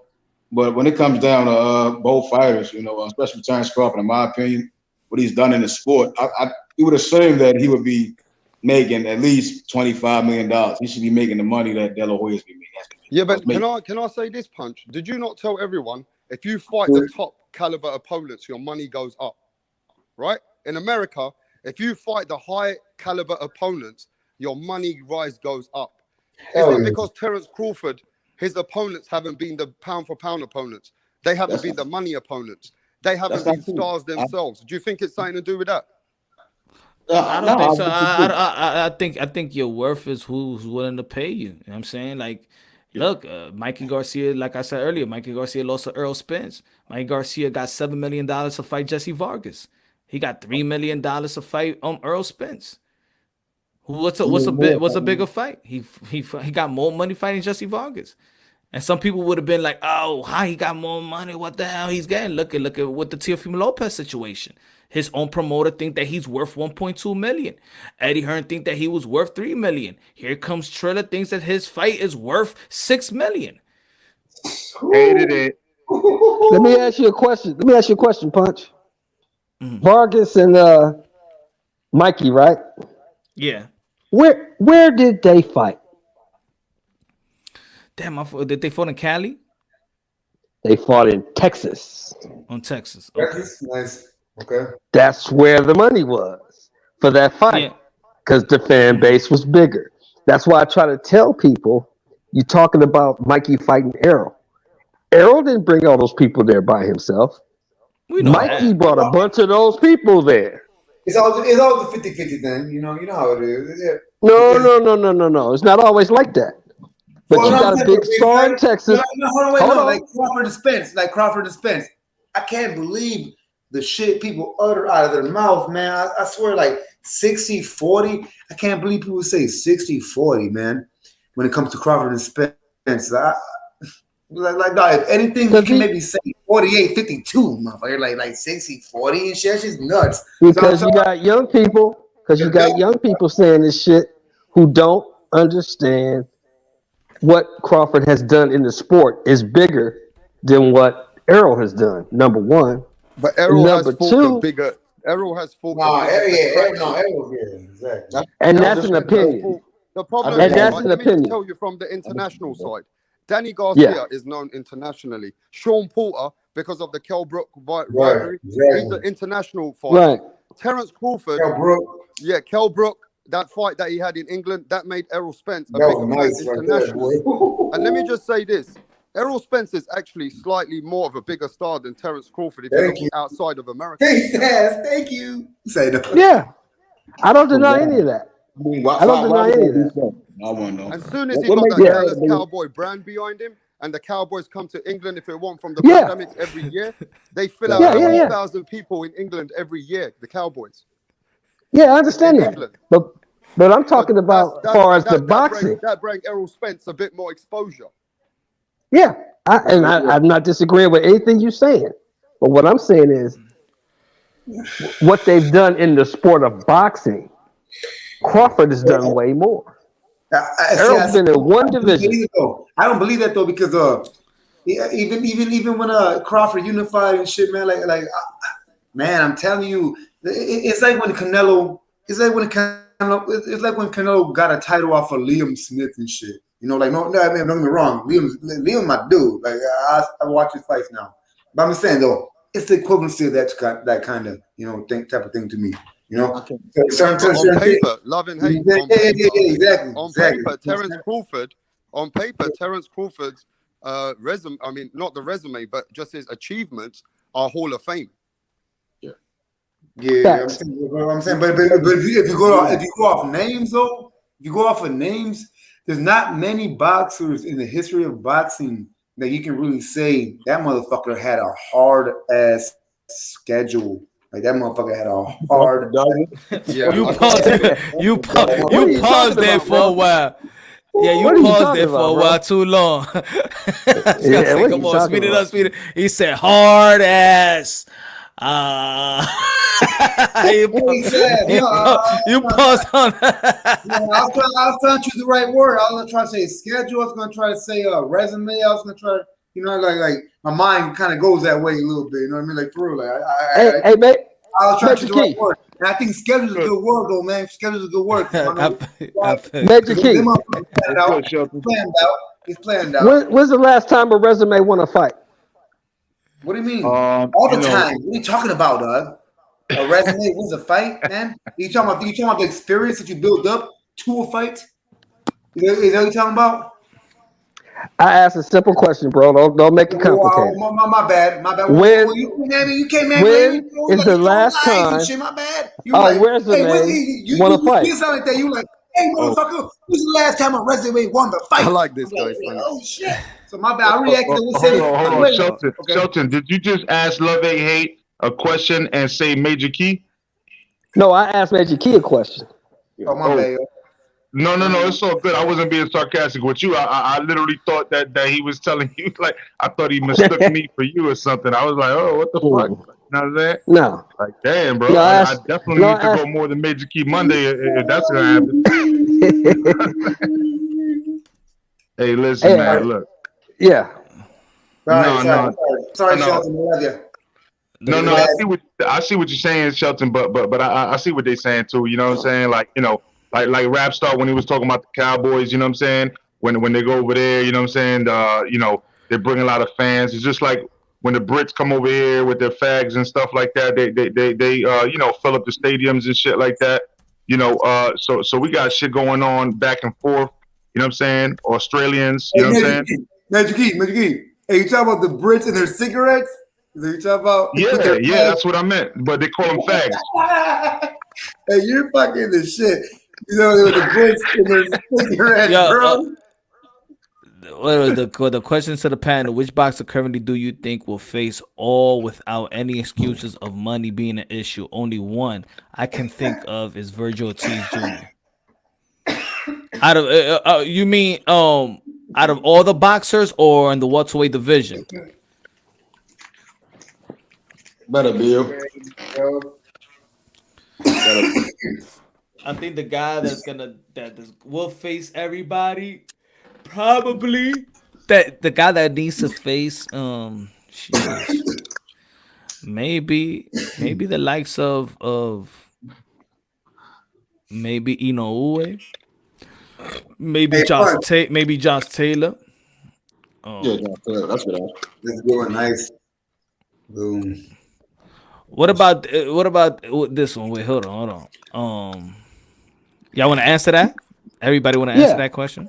Yeah, I want to answer. Who's gonna Yeah. face everybody? Yeah. I will. Go ahead, Rapstar. You go first, though. I mean, for me, yeah, I don't see why I'm gonna downplay Teofimo Lopez. I mean, he has to take that mandatory fight. Right. Teofimo Lopez shows me that he's willing to face everybody, and he's still willing to take all comers. He could be the top guy contender to be facing everybody. Oh yeah, I got Tio as well. I want to see that from Teofimo, huh? I got Tio too. I got Tio. Yeah, I gotta go with him. Maybe I'm gonna go with also. I mean, look, Canelo Alvarez is fighting what's in front of him, and once Andre moves up, Jamal Charlo moves up. If he takes everybody again later on, what are you gonna say about him? Can I answer that? Can I debunk Yeah, that? bro. Yeah. The question is, I'm gonna read the question for y'all. This question is to the panel. Which boxer currently do you think will face all without any excuses of the money being an issue? Josh So you're Taylor. saying that if someone told Canelo for $500K to fight Jamal Charlo, he would take that fight? And if Teofimo was told $1 million to fight Devin Haney, he'll take that fight? No. None of them would. The question is, which boxer, without any excuse of the money being an issue, would take any fight? None of them. All right, no. None of them. Hey, can I respond with a question for every one of us on the panel, 6 of us? I'm dead serious though, man. Look, this might be a little out of the box, right? A little out of theory and shit, right? But think about it, like for all 6, everyone in the chat room, every motherfucker who can watch this shit. All right, so check it out. If let's say you were Spence or whatever, you already say you're Crawford, whoever, right? Let's say you were and your manager came to you like, hey man, they're offering 60-40, man. Like what? Like, yeah, 60-40. They ain't budging. And you're like, what the fuck? And in your head you can be like, man, whatever. In your head you can think all kinds of shit. Okay, look, I think now I'm thinking this. Would you take it and then like make it public to everyone how you're taking the 40 motherfucking side of a 60-40 that should be a 50-50, because without you, the fight wouldn't even be as big. You know what I'm saying? They You know talking about you talking about the Earl Spence and Bud? Yeah. They don't fight without Spence. They don't fight without They don't fight without Spence. They don't fight without Bud. You know what I'm saying? So if I was Spence, if I was Bud, I'd be like, all right. I'm like, if I'm gonna take the 40, guess what? I'm gonna make that shit public as fuck. I'm gonna let everybody know I'm taking less, bitch. You know, I'll be pissed. I'm taking less, and check it out. And if I whoop your ass, or even if I lose, I think the most of America's gonna hold me down. The world, you know what I'm saying? You know, UK rap star. I think most of the world, everybody's gonna be like, hell yeah. Like even if you lost, they be like, man, hell you took less. Well, it's not. For certain fighters, yeah, they're gonna get props for making it. You know, Teofimo, he took what he wasn't what wasn't promised to him, and he took it and whatever. Right, there you go. Yeah, but true. The see when it comes to Bud Crawford and Earl Spence is different. You know that 60-40 people talk about pay-per-view and I'm like, man, yeah, that's crazy. Crawford got that contract is gonna be constructed and it's not gonna be easy. It's not gonna be an easy negotiation. I don't think so. And let me just back up. It's almost put it for example. Who made more? What purse was larger, Leo Santa Cruz or Gervonta Tank Davis? It was Leo Santa Cruz. He went 1.5. His guarantee was 1.5, and Gervonta Tank Davis was 1 million. But on the pay-per-view end, it was both the same. Right. But I want to piggyback off of what you just said. And basically, in today's climax, in where we are right now, What fighter is going to take a pay cut? So we should appraise and we should be appreciated that Teofimo took a $1 million pay cut. It's documented. It's a $1 million pay cut, Shelton. It's documented out there. They gave him a million pay cut in order to face that fight. And let me tell you, I spoke to his dad, and his dad said, "Look, Rapstar, I had to convince my son." I said to my son, "Don't look at what Mayweather and all these guys have done. If you win this fight, remember that punch. You remember that?" He said, "If you win this fight, I promise you, son, your legacy will be worth more than money." And he listened to his dad. That's a true story. Tio didn't take a pay cut. Tio took $1 million pay cut. Tio was making $2 million before that fight. $3 million. No, he didn't take not a pay cut in terms of what he was getting before that fight. Is what it was what he was supposed to get. It was what he was supposed to get. He was supposed to get $1 million. It was what he was supposed to get on that fight on May 30th, where he was supposed to get $3 million. Yeah. Before the pandemic. So then now they resulted in him getting that $1 million, and that was like the pay cut to him. Yeah. Then Loma took a pay cut as well. Yeah. Loma was supposed to get close to $7 million. Right. So I wouldn't say it's a pay cut. No, but put it this way. But for Loma, hold on. But for Loma, he was getting his guarantee is what he got. He was gonna get that money regardless who he fought. So he really didn't take the pay cut. It was just the $7 million came if it was gonna be because it was gonna be pay-per-view. The $3 million there was gonna be pay-per-view. You know what I'm saying? Yeah, man. Can I try to explain the pay cut real quick too, though? For real, like real quickly and shit. Let Major Key go. Oh, my bad. Go ahead. I just want to respond to his question, and you could jump in. Basically, I do agree with him that one of the people is Virgil Ortiz. I think, but then again, he's up and coming, so everybody's hungry at the beginning. But once they get that name, you know, then that shows a true character, whether they are willing to fight for less money or whatever and stuff like that. But I think that right now, the people that I would say that would be willing to fight just for the legacy, you got a few names like Inoue, Usyk. You know what I'm saying?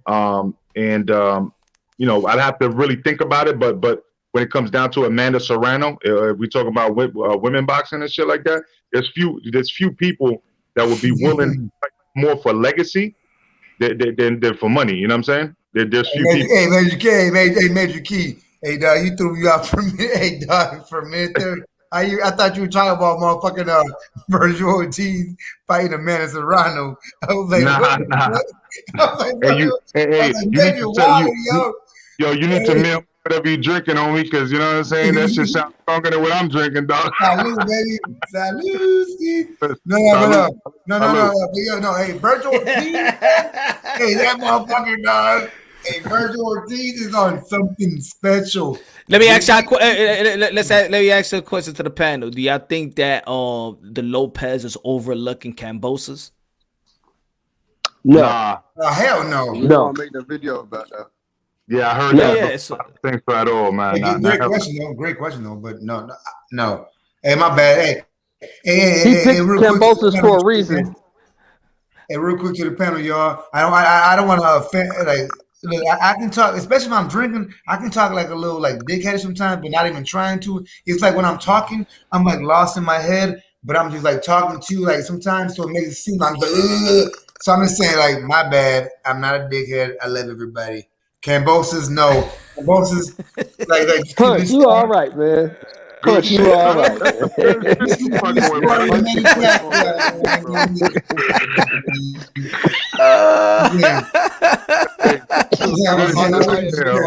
Punch's house is way more friendly than I'm just saying, yeah. Oh man, say that, rap star. Say that.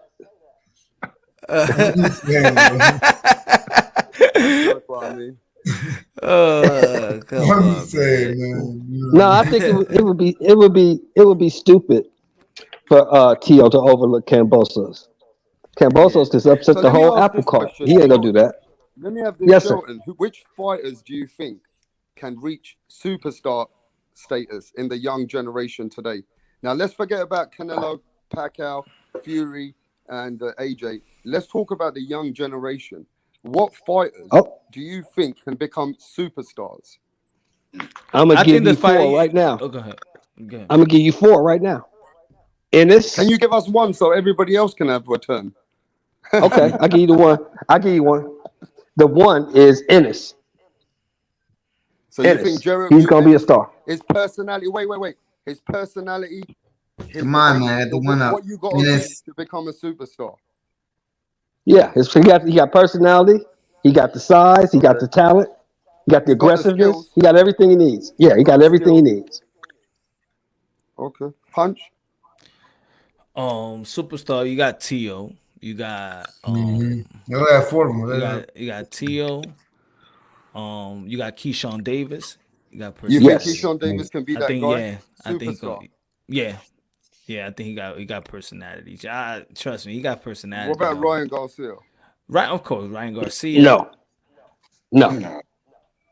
Superstar. No. I mean, he already got He's slam already popular. doing it. But I'm gonna say it like this because I was gonna say this. See the difference between, let's say, the Ryan Garcia and let's say like Tio. Let's say if he got 500, let's say in his Instagram or whatever Twitter he got, if he says if let's say he got 500 followers, those 500 followers are boxing fans. Right. Boxing. Right. So it may look like Ryan Garcia may have more fans, but in terms of boxing, Teofimo Lopez, those 500 are boxing fans. They're there to watch because of boxing, not because he's hitting a pad or he's Right. commercialized something. Those are boxing fans. Good point. And that's why people, and that's why when Oscar De La Hoya was trying to say before that it doesn't translate into the sport of boxing, it's true. Because if you look at a guy like, let's say, Keith, that just got like 300, he's not on social media, but his numbers are more than anybody else's numbers in PBC, one of the top numbers. So Right. you may have them 300,000 full, but those are boxing fans gonna come out. See, all those fans for Right. Ryan Garcia, when he has a fight, they're not gonna come. All the millions ain't gonna come out. They gonna Right. stream Yeah, it. but Punch. What do you need to become a superstar these days? Do you just need not just boxing skills? You need personality. You need to self-promote yourself. You need to flash these days. You need to flash that jewelry. And the cars constantly. What do you need? Nah, you don't gotta. You don't is the jewelry. That's just one guy. You don't gotta flash the jewelry. So You what do gotta we you need gotta in be America? you gotta I'm asking perform. about America. You gotta perform. You gotta perform. Damn. Perform. Stay in the limelight. Stay relevant. And engage around this time because everything is engaging with people. Or the social media is about engaging with your fans. Stay out there. That's one thing that Floyd Mayweather did when there was no Instagram. He stayed out there. If he wasn't even thinking about the boxing fans at one point. He's just thinking about every other fan base. He's thinking, like I said, WWE, he took that fan base. WWE fan base is the same fan base as the UFC fan base. They in cahoots with each other. What was the question? That what fighters today, the young ones, do you think can reach superstar status? I could say one off top. Berlanga. Yeah, save Yes. Yes. Major Key. Say if Berlanga knocks out Rosario and Daniel Jacobs, does he become a superstar after that? Bro, he's already fucking being followed by fucking Snoop Dogg, by Fat Joe, by everybody, bro. He's already starting to become a superstar. A couple more knockouts, bro. He's gonna be fucking major, bro. Terror Squad. Yeah. You know what I'm saying? What about you, Jones? Major Key. What about you, Jones? Yeah, go ahead, Jones. I don't know. That's tough. That's tough. Come on, Jones, you gotta give us a name, it's bro. the appeal. Like, a superstar. Like right now, I would. Canelo. Canelo's the motherfucking superstar, yo. David Benavidez, in a sense, he appeals to all fans, in a sense. You know, so no matter win, lose, or draw, you know, like when I saw the Gabriel fight, I saw the heart in David Benavidez, you know. And between him and his brother, they talk, you know, they earn your respect, you know, and they kind of appeal like that's what you want to see in a box, in a sense. You know, I agree with you there because if David Benavidez is the last guy and he beats Canelo, he ultimately becomes a superstar. Even if he doesn't beat Canelo. But honestly, though, guys, don't skills make superstars? don't skills make superstars? The last time I checked, No, not no, skills. not exactly. Nah. No, Not alone. Not You know, alone. no. Think about it. Come on, like It makes legends, but if not you super. even if the guy that you hate, even if the boxer that you hate is fighting, right? And this motherfucker has skills, bro. He has skills. He's fighting somebody else that you know is gonna have some skills because this motherfucker got skills. Even he's fighting and shit, right? You hate that dude. You're gonna watch him over some fucking YouTube dude, or pretty much anyone because you hate him. So it's kind of like you love him. Like people don't realize this shit, man. Remember this, man. You can't hate nobody without loving them. That's why I don't like to hate. I don't like to hate nobody, dog. Because I'm not sure. Let me. Yeah, I got. Let me Can I give you. just say one name That's for my nobody, own man. question? I don't Can I like to say hate one Go name ahead, for bro. my own question? I want to say Go one ahead, name bro. for my own question. Tank Davis.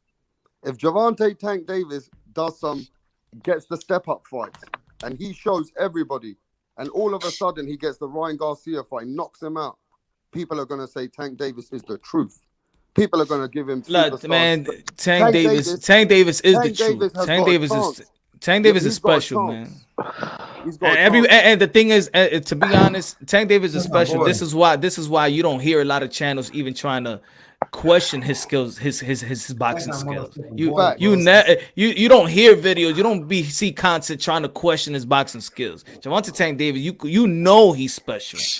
The only thing with Javante Tank Davis is damn if he's focused and determined enough and stays in the gym. But we know we got come on, man. The I don't lie to us. That's like Boots Ennis. I don't need to see Boots Ennis with a bunch of step up fights to know that he got elite skills. Virgil T's got elite skills. He's ready for me. You can just see it. You know boxing, and then if you know their amateur stint, then you know that they're already ready. Edgar Berlanga, I want to see more rounds. You want to see more rounds from Edgar Berlanga? Go tell Edgar Berlanga Sr., can I go to the gym and watch your son spar the 15 rounds? They're not going to hear.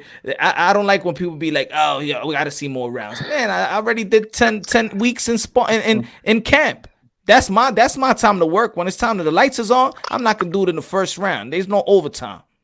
Hey, Punch, if Errol Spence doesn't get the Crawford fight and he cleans up 154, he can become a superstar, Errol Spence. He's not going to clean up 154. Yeah, that's Earl Spence is a superstar within Errol boxing. Spence has got a chance. Earl Spence is a superstar in boxing. Facts. I disagree. I disagree. Or a star, like a He's star. a star. He's We a don't want to star. say international star like a Canelo. Maybe not, but I think he's a super. But when it comes to boxing, if you know boxing, I think you know Earl Spence. Yeah, If Earl is a star, then both Charlos are stars. Let me ask Magic Keys this question. This is for you, Magic Key. It's good, bro. How good is Berlanga? Honestly, He's so good that he hasn't passed the first round. I can't argue with that. I can't argue with that. I can't argue with that. Just laid it out for you. He could train as much as he wants for 10 rounds, for 12 rounds, but if they don't last past the first round, is it his fault? You know what I'm saying? No, it's not. I think what Edgar Berlanga is I hope that he stays humble. Yeah. Yes. For me, it's more so how good is he? You know, knocking dudes out is cool, you know, but then when you get in front of a guy that can take a punch and a guy that can be very disciplined, like well, I'm not sure of all the names. He's at 168. You know, how good Canelo. is he? Canelo. Is he a facade? Is what I'm wondering about. But you see, you had your man a couple of wins ago. It was somebody out of the Mayweather gym. Okay, I forgot his name. But he was supposed to be the one that was going to carry him past the first round and take him to deep waters, right? And he still got knocked out in the first round. Right, I remember that fight. And that called I forget his name. Who the fuck's got all the police around there, bro? Oh, this is LA, bro. This is LA, bro. I like that noise. So long as not too loud. Long, So y'all think Berlanga has the skills to pay the bills? Yeah, I think he got the skills to pay the bills. He got the skills to pay I don't know yet. I don't know yet. I ain't seen him in a dog fight. Look, Well, that's different. You know what I'm saying? Hey, Dog hey, fights. hey, hey, hey, Dog fights. hey, you know what? Yo, the skillful. Remember. I don't think that Marcos Maidana skillfully can match Floyd Mayweather, but in a Right. No, dog but he fight, tough. that's why he got his rematch. Yeah, so Yes, sir. styles make Yes, sir. fights. Styles Yes, make sir. fights. Good point. But I think you could see, and this is that's why with young fighters, I made my prediction by looking at their amateur when they fighting their last year. You know, when they're in the Pan American Games, they fighting elite amateurs, way better competition that they fighting early in their professional career. So that's why when, Facts. let's say for example, when I said Teofimo Lopez was gonna outbox Lomachenko, and people thought I was crazy. Nah, I was just watching, studying his amateur fights, all his amateur fights. That's all I was studying. I didn't look at one professional fight that says, "Oh, he's gonna outbox Lomachenko." I had to watch the amateur fights, and the same way I look at Edgar Berlanga. He got skills. Matter of fact, he don't slap. You know why he's knocking out people like that? Because he's not a slapper. He's not slapping his hooks.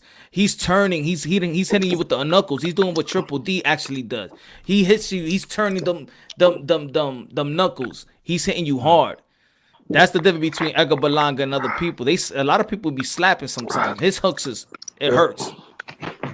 He's placing them punches. That was a great analogy with Maidana. To be honest, with you, bro, great analogy on that one. You know what I like? You know nothing punch. What I like about Edgar is honestly, man, you know what punch I ain't gonna lie. And panel made you carry body and shit. I was never really sold on chat room. I was never really sold on fucking Edgar, man. I ain't gonna lie and shit, man. Like, I would be. Because I don't like I said, I don't like young cats coming in, you know what I'm saying, in a certain sport, certain game, you know, like they're gonna run shit, you know what? You know, I'm that type of dude, like, nah, like, you know, like, nope, you're gonna earn your time, you're gonna fucking put in about 10, 15 years of work, and then I'm gonna fucking really love you and respect you said 15 years of work. Right, that's earn me. your I'm respect. that dude. I'm that crazy motherfucker. So a guy gotta put 15 years of work to earn your respect that's in me, boxing. bro. You gotta put that work in, baby. You know what I'm saying? No, see, look, shut up. Right. How many careers last 15 years? Boxing's different, though. Hold on. Let me take that back. Boxing's a little different. I'm talking about like the NFL and shit like that, like NBA. Although that's still pretty tough, though. Pretty tough. But that's a vet though in the NFL and NBA type of shit, you know. That's a vet. 15 years. That's great. He's doing some work right there.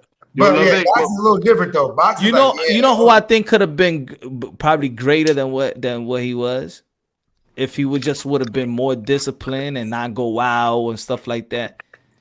Zab Judah. Yes, Zab was special. Zab was special. Yeah. You see when people say that, for example, you know, when people say that Davis, he might land like he might end up like Adrian Broner. I think he more will end up like Zab Judah if he keeps going. You think not getting in trouble, not really getting in trouble, but yo, what I used to go to the club all the time in New York City. I'm telling you, 4 days a week. Zab Judah used to be in the club, bro. Zab be a new trend. Crowbar, he used to be out, big entourage all the time. Paulie Malignaggi as well, all the time. These guys party a lot. I think if he would have cut the partying, he would have been better. Man, dog, you know who else fell into that category? Who? Fernando Vargas. Oh, yeah. Nice. Okay, yeah. Did he? I didn't know that. Did he? I didn't know that. That's crazy. That's fucked up. Yeah, he partied all the time. He was always out, partying, hanging out, staying in the hood. Hey, you know what? Like he was like Camacho. Yeah, kind of on the same line. Oh, that should. The actual like substance, you know, like for real, like the actual alcohol, the cocaine, like all that, for real, like the substance in your body, it weakens you like a motherfucker. Especially getting older, like right now, I drink a beer. You know about that? You know about that, love? Hey, you know about that? Hell yeah, I know about that, baby. You know about that white lady? Huh? I know a little something about little. You know something, huh? Not to sound like that though, but you know what? I want Tony Montana, where you got your stuff from, Tony? I want type of cat, man. I grew up thinking the street life was a glory life, so hell yeah, I know about that. You know yeah, Tony Montana. You think you still take a little bone when you out to the party, huh? Hey, it's been a long time, but I'm about to go to a festival in about a year. Hey, you should go, Punch. The motherfucking electric force. Ooh, okay, Man, okay. That's when you gonna get lit, huh? then I'm gonna do my little tour. You said the electric forest. You know what I mean? The fuck, the Yeah, electric yeah. forest? You said, bro. The God EDM, damn. you go the EDM parties. No, Or the hardcore German parties. Hating y'all though, for real. Hey, this shit right here is if fucking Haney beats Linares, man, I don't even believe in A-side bullshit, right? For real. But it should definitely be 50-50 if him and Ryan fight, you know what I'm saying, like soon after. Because I think the Luke Campbell fight was a big win for Ryan. Great win for Ryan. But I'm not gonna lie, man. I might no. I wouldn't even do it. No. If Haney beats Linares, it's 50-50. Because I think Campbell could be Linares. You know what I'm saying? Well, he did. Yo, guys, rap star. What you think about Devin Haney is the next Paul? What you feel about that? Paul who? Paulie Malignaggi or Paul Spanfordora? Spanfordora.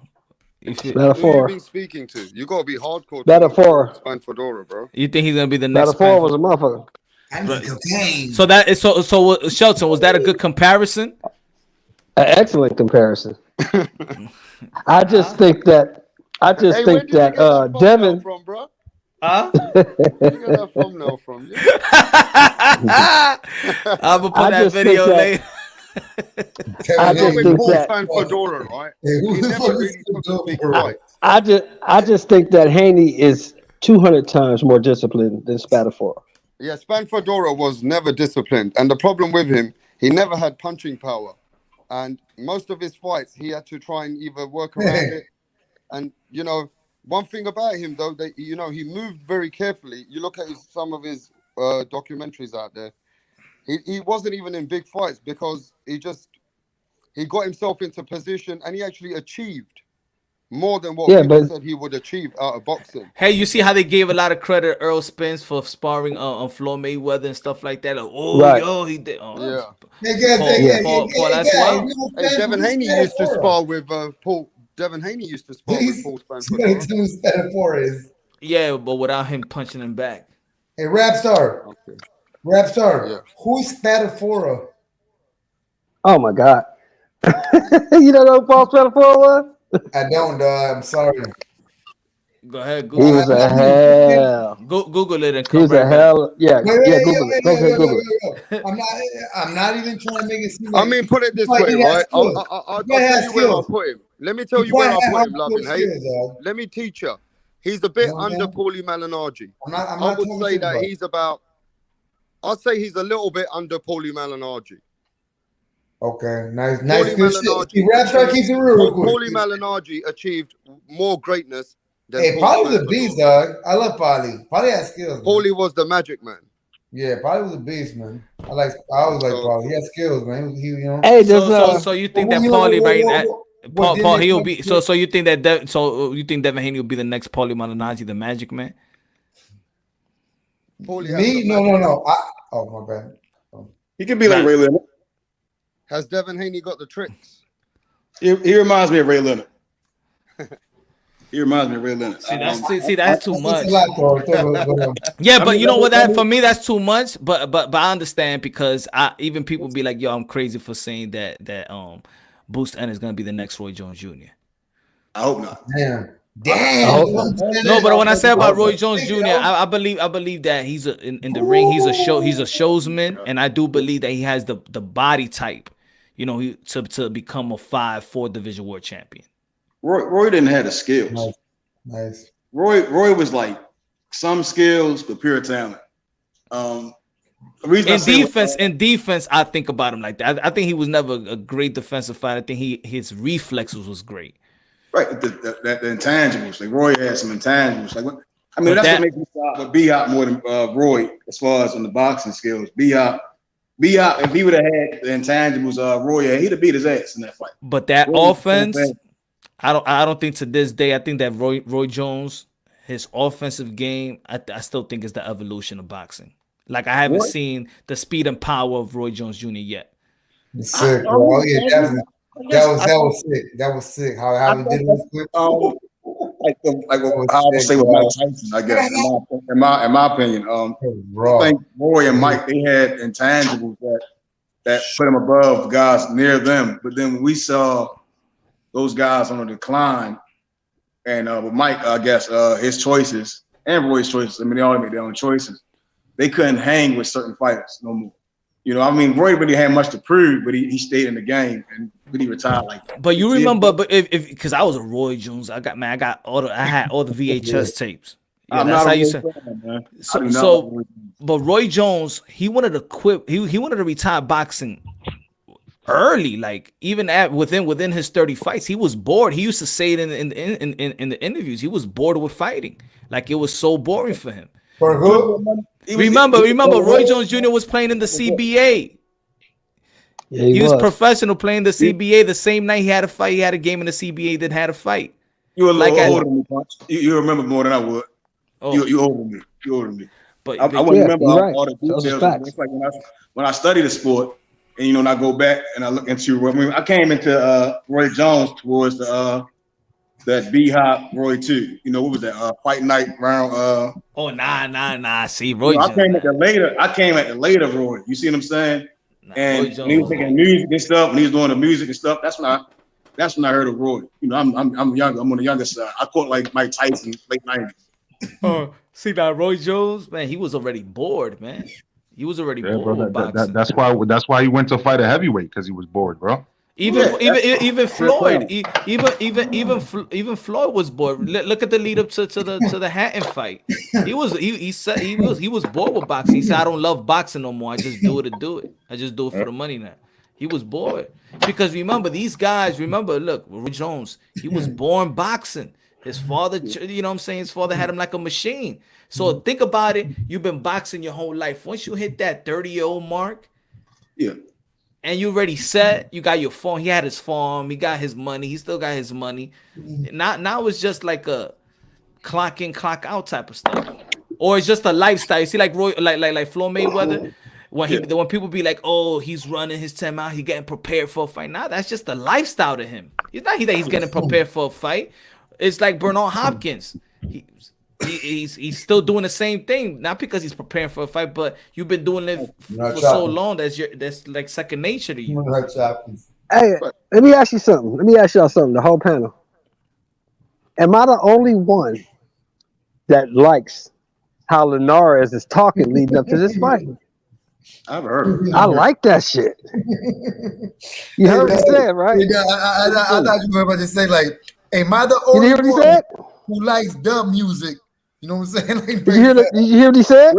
What did Linares say? I have what he said. Linares. I haven't heard. Linares said, "I'm gonna show the world that Devin Haney made a big mistake taking this fight." Oh, okay. I heard that. I heard that part. I like that coming from Linares. I like that shit. Yeah, I mean, if he wins, you know, if Linares wins, that's like, in my eyes, that's like that Foreman, Michael Moore moment for him in his career. You know, like that could be. You know, I always say I like to see fighters go out with that last win. You get what I'm saying? Like Ali, when he fought Spinks, he lost Spinks and he went back and beat Spinks. You know, like right. He does. That's a career-defining moment for him to, you know, be the guy that some consider the boogeyman and some consider, you know, top and lightweight. You know, especially the tribulations Linares has had, you know, coronavirus, losses, you know, losing his title, you know, to come back and beat the WC champion. That's tough. Yeah, I feel I like the way that he's hyping it up, but damn, bro, Love 8 Hate just thought you was about to say dub music, bro. That's Well, you know, you got to consider the source on that one, Major Key. You got to consider the source. They made you wow, bro. You brought that up. That's pretty damn funny. But no, I think I like what Linares, because you know he's trying to earn his money. You know, they promoting the fight. You know what I'm saying? Fuck it. You know what I mean? That's good shit right there. You know what I'm saying? Like again, I've already given my perspective on that whole fight to begin with. You know, as long as you know they get enough eyes on it, and it builds their careers, whoever, because Linares is pretty much leaving out the door. Haney could retire him, you know what I'm saying? But then at the same time, Linares could expose him. So let's see what happens with that fight. You know what I'm saying? Man, this guy's great, dog. It's a flip side. Hey, Haney deserves so much credit for. I'm dead serious too, man. Like if I was to, I'm being dead serious, man. Fucking Haney deserves so much motherfucking credit for fighting Linares, man. I don't care what anyone says. Like I'm a Ryan's little supporter, man. I like Ryan, man. I think like his talent, Ryan Garcia's talent is crazy. You know what I'm saying? But I ain't gonna lie. I think even Ryan kind of avoided trying to fight Linares. So Haney's on board. Motherfuckers on board. Contract signed to fight Linares. Oh yeah, he already got some respect off rip. What do you see in Ryan Garcia? Not a damn thing. Let me tell you. I swear, look, I swear. You from here on out, when you see Ryan Garcia fight, you can be like, well, goddamn, love, they hate, motherfucker. I appreciate you. You know what? I'm hungry right now. Let me make it a little motherfucking rib, a little fry. Oh, never. I'm gonna die. I'm hungry right now. My damn self. Anyways, look. See, let me say, wait. I want to tell him. Bro, hurry up, my friend. Coño, ¿qué? Okay. Check it out. This is when we delve real quick. Look, he knows how to like. You heard the commentators say the twitch. Like, oh, they're very twitchy. Well, what they mean by that is like it's like they got like good flow, right? Good flow through the body, which means this is what Ryan can do is he can like throw his body real quick and like stop it at the same time, man. So when he throws a punch, he's throwing it and he's stopping it, like his whole body. So that the momentum is strong. Okay. You know, think about that. You know, it's like the force. He's like, and he's like, boom, and he's stopping it. That's look at him when he throws the punches when he's practicing. He be like, with them hooks, and he stops at the last minute. I'll tell you, buddy. My friend, yeah, los modelos very good today. Thank you, baby. Modelo. Gracias. Tu buen modelo today. I know it's hey, you excuse because it's happy hour. I understand. Okay. Thank you. I appreciate you guys. All right, man. All right. But man, what I was gonna say. That's the truth. Wow. I'm telling you, like, hey, look, if you guys' brains trying to process it, it's the truth, baby. I'm trying to tell you guys, man. I'm trying to tell you, like that's Ryan's skill, man. No, you know what skill. See, the guys that these guys are too young. These guys are too young to really define what they have, their skills. This is the time where they're still building to adult strength.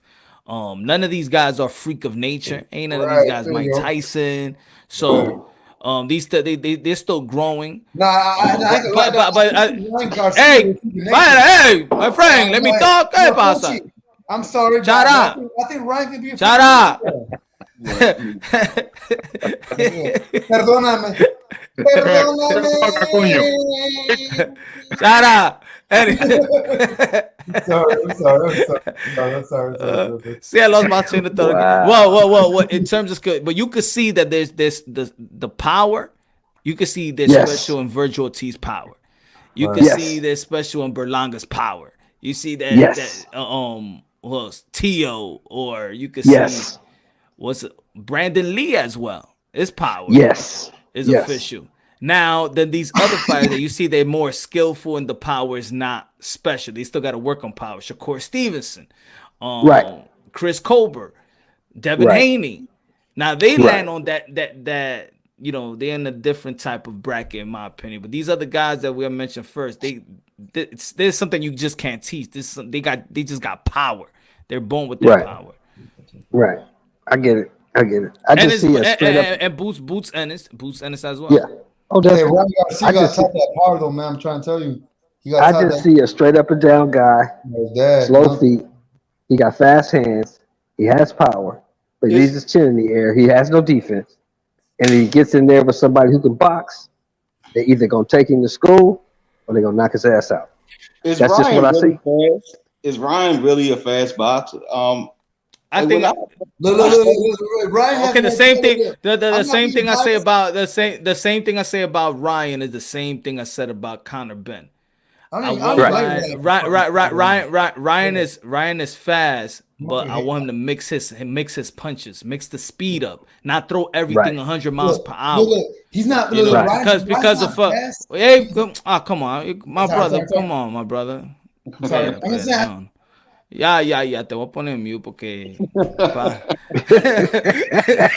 You had to, man. You had to. I don't know anything about my brother. So, damn, I lost my fucking train of thought again because of you, idiot. Ryan is like Conor Ben.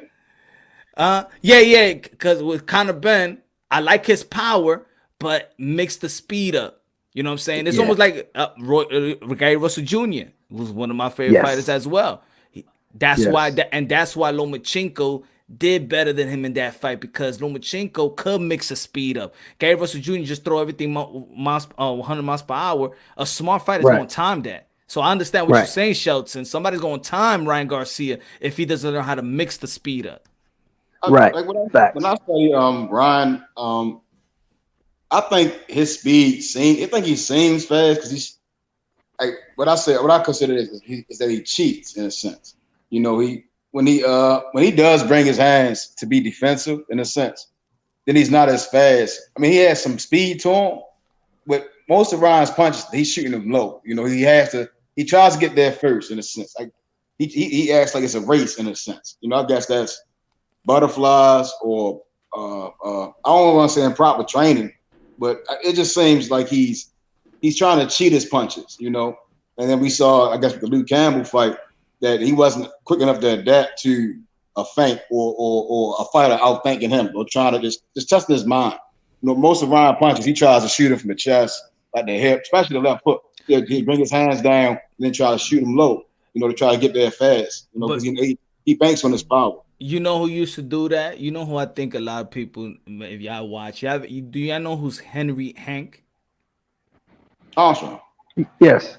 Yeah, if you study Henry, Yes. Henry Hank used to have that same punch. When you watch Henry Hank, you'll see Roy Jones. You see the evolution in that throwing the left hook from the bottom.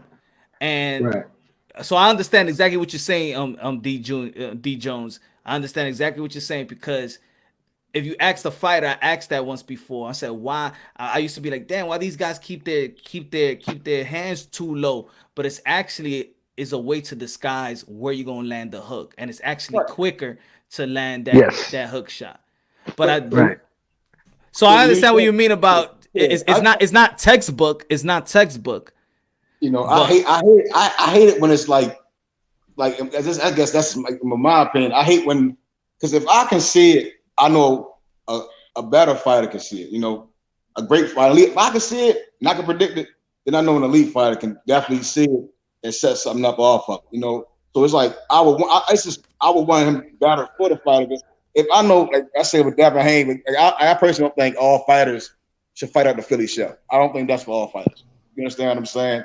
Because I'm like every fighter doesn't have that. They don't have what Mayweather has. They don't have. Not even Floyd Mayweather used the shell that much. You know, he only used the shell really when he was there to catch punches or in the ropes. Once Floyd timed you, then he went to the shell. It's called a shell because you shell up, dog. You guys don't understand that, right? It's a Philly shell if you shell up, dog. There's no way to offend. There's no way to offend from that position. We saw when James Tony used the shell. You catch punches. Yeah, you could because you catch punches and you shoot the uppercut with it. That's when you're yes you can, but the when you shell up it's because it's when you're in like you're taking punches and shit, man. So you start like not really. You do it. You could do it a block and you could do it a catch punch. You catching jabs, but that arm is still low. You could switch it up and you could just hit it with the hook. I know, but no one ever shells. You could have offensive. No one ever shows when they're being offensive. No one ever walks in with a shell like. Yeah, Tio. That's not offensive. Tio. Tio marches in kind of. You know Not a what I'm saying? war. It's a deception. at the same time. Tio uses the shell for offense as well. I see what you're saying though, because when he marches in, he kind of does. He kind of does kind of like march in with a little more like he's being defensive. I see what you're saying. I see what you're saying. Tell me,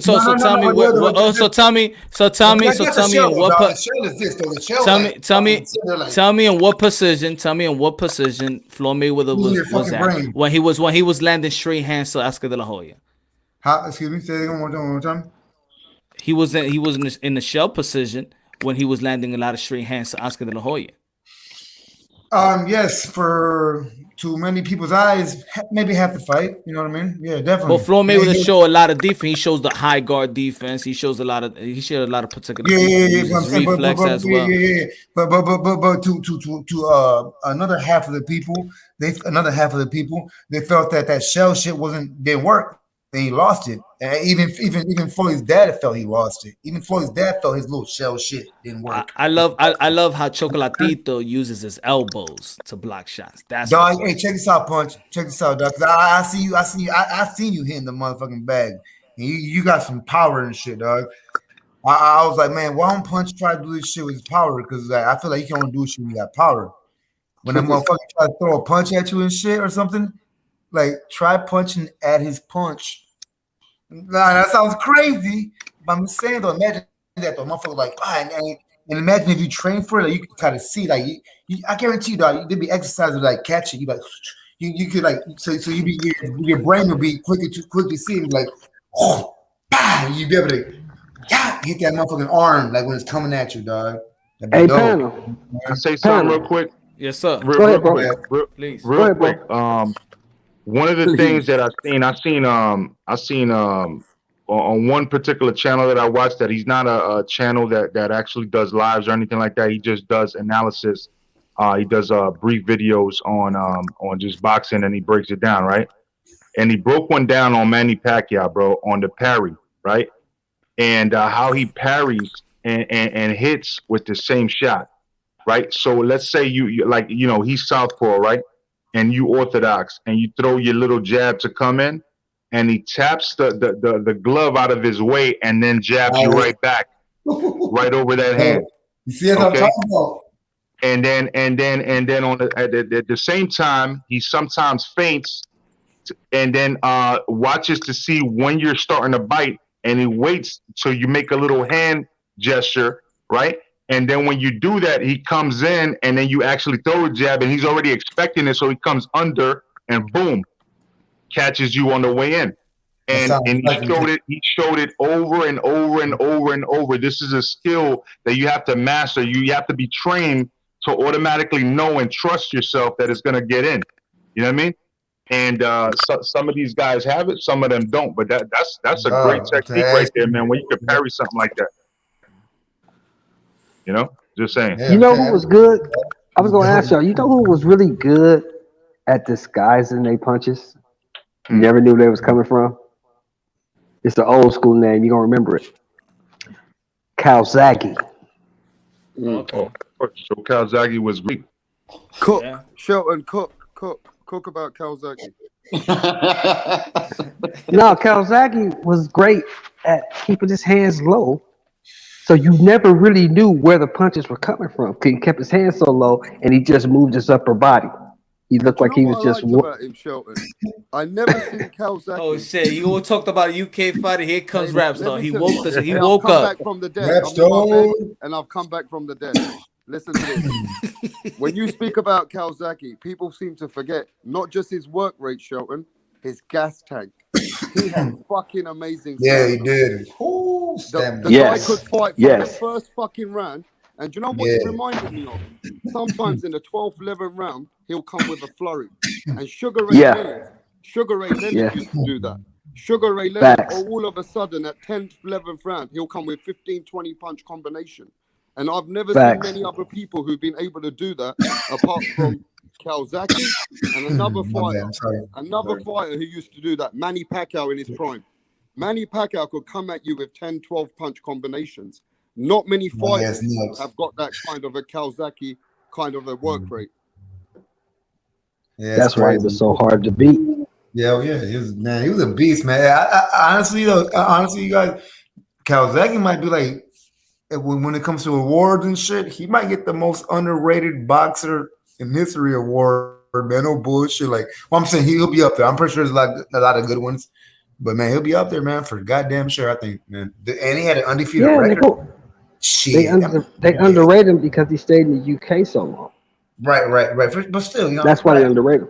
I know, which I get it. You know what I'm saying? like even me as an American, you know, like when it comes to like, people trying to, you know, like but Loving Eight, the difference is shout out to B in the shout out to B in the chat because he knows what channel that was. That was complex. I didn't really want to like mention other boxing channels, but yeah, no, but that was complex. I think what we're saying, Loving Eight, right? Different fighters possess different skills, and Calzaghe, he possessed a different kind of a skill set. You even look at like Sugar Ray Leonard, he possessed a whole different kind of a skill set, you know? So everybody has different attributes. Marvin Hagler had a whole different style to Sugar Ray Leonard. A whole different style. He could fight orthodox, southpaw. So he had a dangerous style. Every fighter has a different skill set that they possess. And you have to do the best on that skill set. Definitely. Yeah, you're right. No bullshit. No bullshit. But at the end of the day, though, man, like I would love to take old Joe Calzaghe into a bar fight with me and shit, man. Be my homeboy. You know, it's fucking about to take a couple shots together. Like, hey, man, look at this shit at the bar. Ready to play the fucking pool. I'm just saying, right? Like Joe Calzaghe is a beast, man. You know, like he really is. Though like you're saying, though, I see what you're saying, though, man. Definitely. What's like, there's different levels to it, you know, for sure. What's the best skill set? Let me ask you a question. Rap star from the UK. Yes, my brethren. Since we're talking about over-marinated fight, now these guys want to talk about Amir Khan versus Kell Brook, and that's what I've been saying, that it does, that over-marinating stuff don't work for everybody. That was supposed to be probably aside from heavyweights the biggest fight in the UK. At one time, 5 years ago. At one time, Punch, that fight was an elite fight to have. At one time, when both of these were in their winning streaks and they were having a good momentum, Amir Khan and Kell Brook was a massive fight. Now it's purely for money, bro. That legacy fight has gone. They let it marinate. The steak is so burnt. Amir Khan should have never fought Buck Crawford. He should have fought the Kell Brook. I think that was the last straw right there. That was the last time they should. Over-marinating it, bro. They over-marinated that fight. Amir Khan, Kell Brook. Sad. They lost. And probably for Kell Brook, that probably could have been his biggest purse. Facts. Amir Khan spent his time chasing Pacquiao, chasing Mayweather, lost the love in the game just by chasing these guys. Kell Brook, I don't know what the hell he was chasing. Well, Brook had some injuries. Let's give him props to Amir was beast, though, yo. Come on. You know, Brook had some injuries. He had time out. He went to 154. Yeah, I love Amir fighting some C-class fighters at 154. But I don't think. Hey, rap star, you love Amir Khan and shit. Hey, Amir Khan, hey, for real, because you're a British dude, man. Bro. You gotta be. I love, hey, rap star. By the way, I love you, British motherfuckers, man. I always have, man. You know the movies and shit, man. I don't know why. I honestly, I think every American motherfucker does. But I'm saying, how you guys feel about Amir Khan? Because I ain't gonna lie, man. Like I love me some Amir Khan, man. Like that motherfucker got some heart, dog. He fought Canelo. His ass got knocked out by Canelo. You know how much heart that is? Come on, baby. And I ain't even talking about Punch. Get Punch. He's a motherfucking man, baby. Love you. You're a funny motherfucker. Amir Khan's a motherfucking man, dog.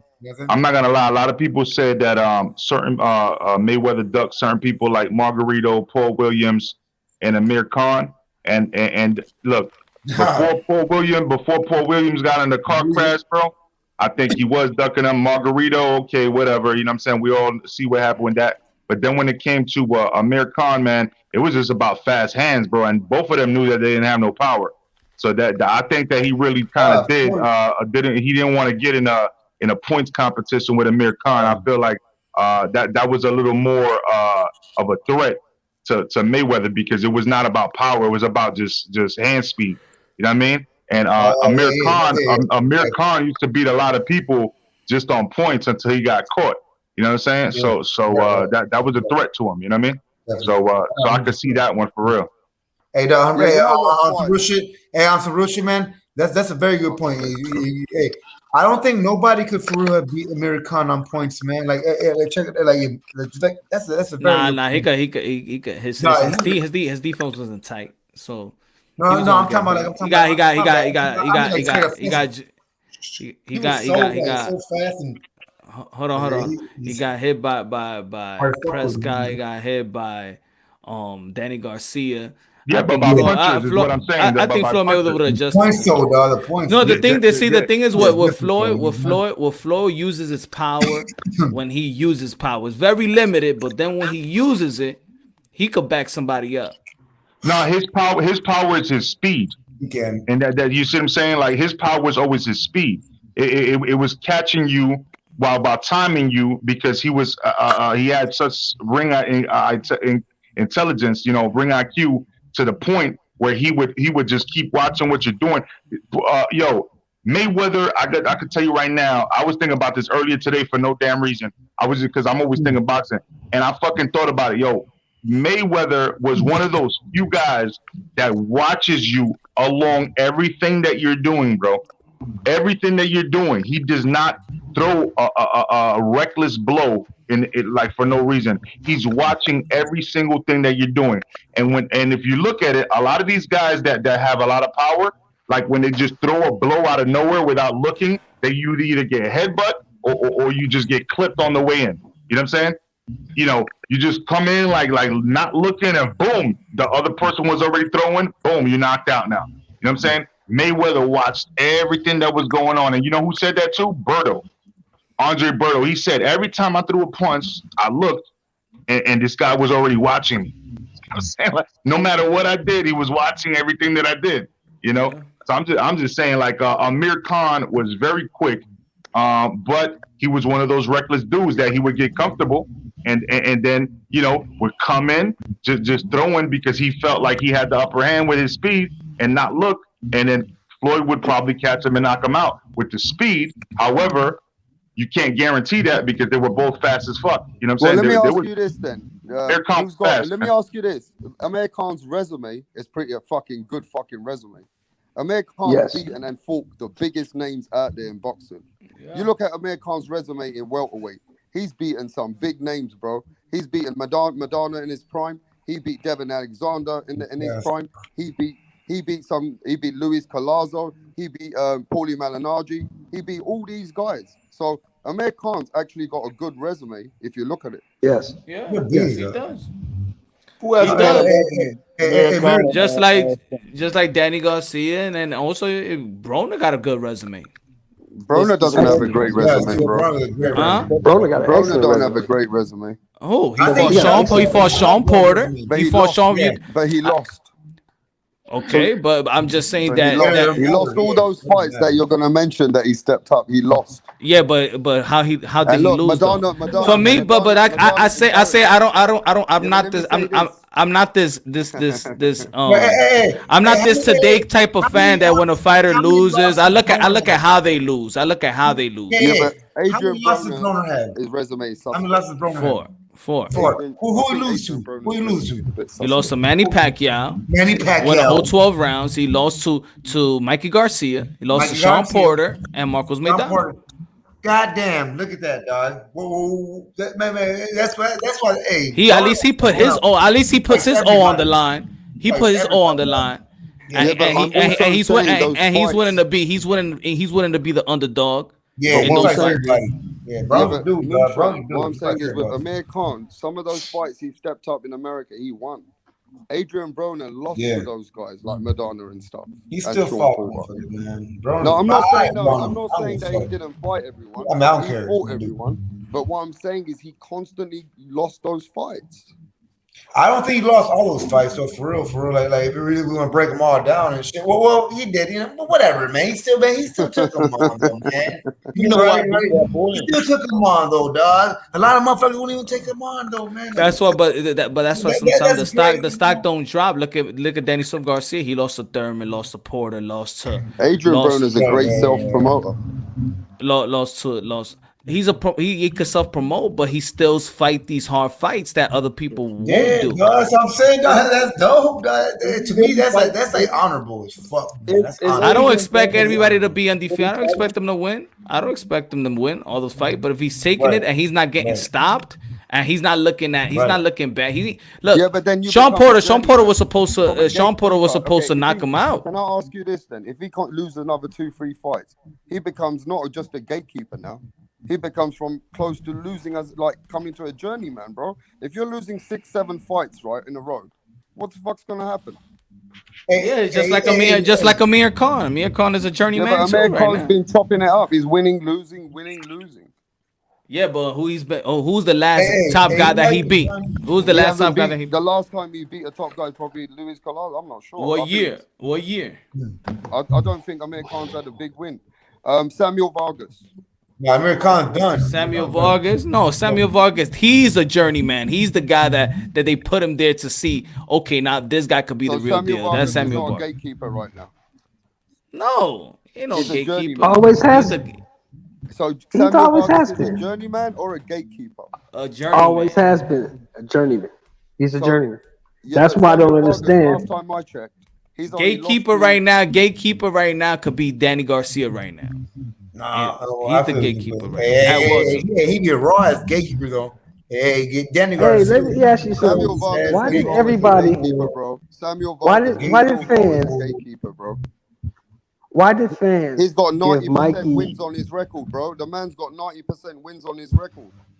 Come on. Danny Garcia go and check. How do you just saying that because you got Conor Ben facing Samuel Vargas? The truth, bro. You go and check this. You go and check boxing. If a man's got 90% wins on his record and he's lost against Errol Spence, Virgil Ortiz, and Danny Garcia, you telling me this man's a journeyman? A journeyman. He lost to Mikey Garcia too. Let me tell you, a journeyman is a man who loses 90% of his fucking fights. No, that's not a journeyman. No. That's what you call. That's what they call a tomato can. But that's not a journeyman. That's a tomato can. Journeyman. No, because Marvin Hagler was considered a journeyman. Samuel Vargas is a gatekeeper. Winky Wright was considered a journeyman. No, not a gatekeeper. He's not an elite gatekeeper. He's just a regular gatekeeper. He's definitely a gatekeeper. Vargas not a gatekeeper. Okay, let me tell you why Vargas is a gatekeeper in my eyes. If you perform really well with Vargas, like Virgil Ortiz, like Errol Spence did, and not like 90% of those opponents couldn't do that, he's durable. And if you perform in a great way and dominate him, it shows you belong in the top 10. So Vargas gives you that, he gives you that introduction into the big boys. So for me, Vargas is still a gatekeeper at the moment. No, you can't really apply that. Just everybody is different. You get what I'm saying? Like that's like I can't say he's a gatekeeper or a journeyman. I think he just falls into and he's just in contention. A gatekeeper at 147, that would be more like I'm trying to all disrespect, no disrespect to Danny Garcia. Danny Garcia will fall along the lines of a gatekeeper at 147 between an elite fighter or him going back down the ranks. Danny Garcia will fall along those lines. Sean Porter will probably fall along the lines of a gatekeeper. You know, they can Sean Porter can still capture a world title. Danny Garcia can probably be classed as an elite. He can go beyond the gate or he can go out the gate. That's the gatekeeper. I don't like you guys' definition of gatekeepers, man. I don't know about that. Sean Porter can still win a world title. Sean Porter and motherfucking Danny Garcia can. You see, Danny Garcia will never win a title at 47. Because check it out, look, Danny Garcia didn't fucking get rid of his dad, man. Danny Garcia get rid of his daddy. Poppy gotta go. tell Papi to go, or no? If you Nah, don't not want not at this stage of his career. No. Yo, I feel you, Punch. You know, it's a hard thing to do. You know what I'm saying? But like, I feel like the mentality has to change. Look, you know, like I was just gonna say. I was gonna say. Well, Papi don't gotta go if he can literally get into the fucking mentality of like really this same fucking man. You know, It's not that. you know, It's not that. But like, the thing is, look at who he's losing to. You got to give credit to the guys he's losing the- to. These look guys at that he's the- losing to is elite. Look at that 12th Okay. round though. Look at Danny Garcia's last. Look at Danny Garcia's last 15 seconds. That 12th round, dog. Like that's how he should fight. That's how he needs to fight, dog. You know what I'm saying? Like that, I'm telling you, everyone knows that. Okay, Punch. not- Let me ask you a question. The top 4 guys at 47 are Spence, Crawford, Porter, Pacquiao. and who? Pacquiao, of course. Pacquiao. Pacquiao's won, baby. Come on now. Which one of those guys does Danny Garcia beat? He still maybe got a chance against Porter. Good question. Yeah. My top four welterweight is still Earl is Manny Pacquiao, Earl Spence, Bud Crawford, and Thurman. All right, you see. Five, then at 5 at Porter. And 4 of your 5 already beat him, right? Yeah. And let me tell you who I got at number 6. Porter. Number 6. Ugas. Number 6. I got Ugas. Hey, Ugas that dude. Ugas is a journeyman. Nah, man. Hey, no. Hey, no. Ugas is avoided like crazy, dog. Think about it. Hey, dog. Ugas is avoided like crazy. Ugas could be a superstar. Danny's the gatekeeper. If he was like American, dog. If Ugas was American. Ain't nobody running from Ugas. Man, dog. Nobody's running from Ugas. Okay, the gatekeeper, the gatekeeper. What's the gate? Who's behind the gate? Who's behind the gate? Danny would be the gatekeeper. I would say then it'd be Porter, but I would say Ugas to fall along the lines as a journeyman. That like any given night, if you come in out of shape, he going to check your gas tank, check to go to the gut. You know, he's going to test your heart in a sense. You know, I would say Ugas would be more so along as the journeyman.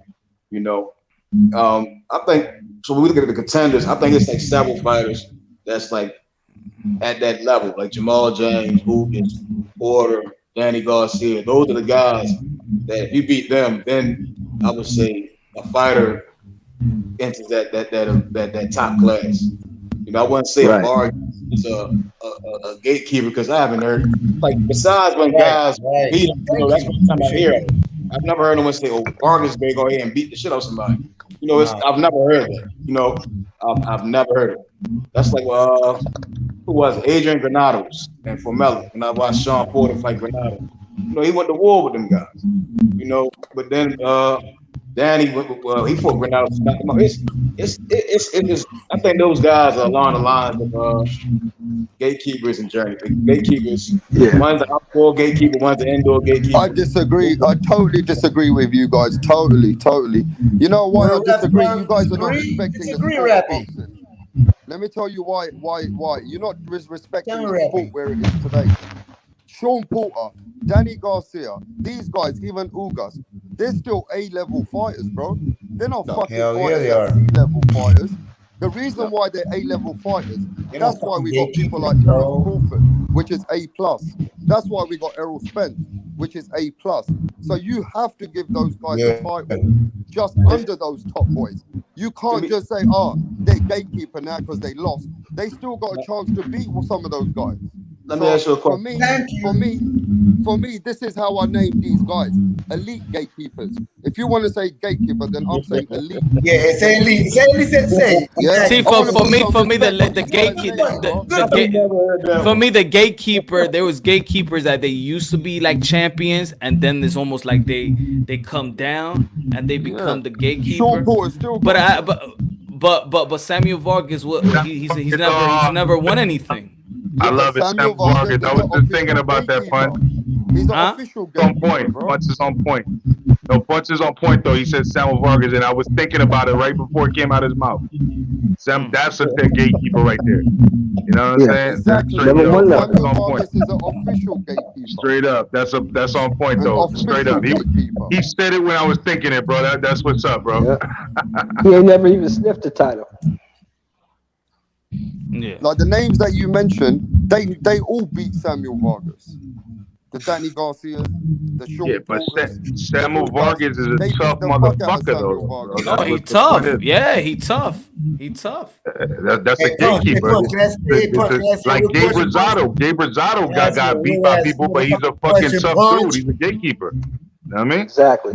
Exactly. Hey, Punch, I want to ask you a real question. Hey, wait, dog, hey, dog. This is gonna happen. Watch. I've been told before I should be a goddamn gypsy because I can see shit that happens. Punch, you about to be involved in a big ass motherfucking YouTube massive fight in the future and shit, man. So I'm saying that you better start fucking. You already be training, broski. You better. I'm gonna say like, hey, I'm being serious. So like, would you ever want to do that though? For real, I'll just be serious. I don't even understand what the My hell question you is, said, my question brother. is though. My question is, would That you wasn't ever even the want- question.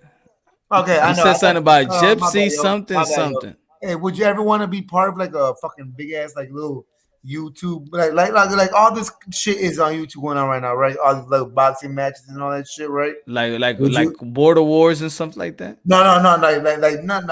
On some real shit. I think you're big, dog. I think you don't underestimate your motherfucking self.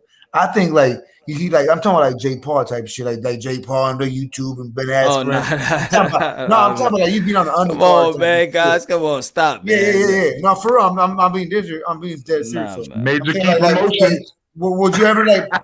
Would you ever want to do some shit like that though, dog? Like you know, would you ever want to like go out there and box a motherfucker, dog? Like you know what I'm saying? Who? I don't know. Punch is one of the most patient motherfuckers I've Nah. Punch would love to do it. Facts. Yo, but anyway, man. It's 4:43. I want to go sleep. So before you go sleep, can you give me your prediction? Hey, my girls this weekend? My girls said I gotta go. All right. Do your thing. All right. Give your girl some good. You know, whatever you got. Hey, I appreciate you putting for the platform, brother. I would love it. Thank you, my brother. I love me everybody one day, man. This is shit though, man. I ain't bullshit. Like a big ass gathering of some cool, real motherfuckers, man. You know, that'd be smooth, man. I hope everybody has a good night. Seriously, I'm talking about too. Like everybody in the chat, everybody. Good night, my brother. Woo! Let's go. All right, see you, my brother. Take care. God bless. Yeah. All right. All right, DJ. Wow, Patient Punch. motherfucker, bro. Punch is the most patient guy I've ever met. Honestly, tell you. That's my guy. Yeah. So what's the last thing you was gonna say? I was gonna say, if you had a prediction for this weekend, do you have any rounds? Like I got Jarrett Boot Ennis stopping Lipinay.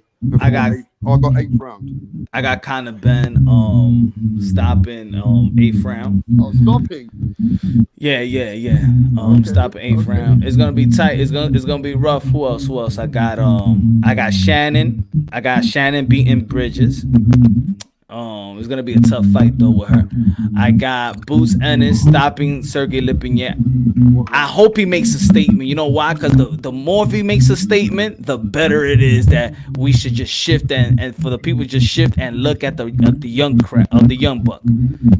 You know what I'm saying? Because then the conversation ain't going to be like Spence and Bud. It's going to be Virgil and Bud. It's going to be Boots. And it's going to be Virgil and Bud on the WBO side. It's going to be Boots and Spence. These young guys, I'm going to be talking about that. If he knocks this guy out, I'm going to be like, yo, Boots and Spence. Spence, go ahead. Get Boots. Like that.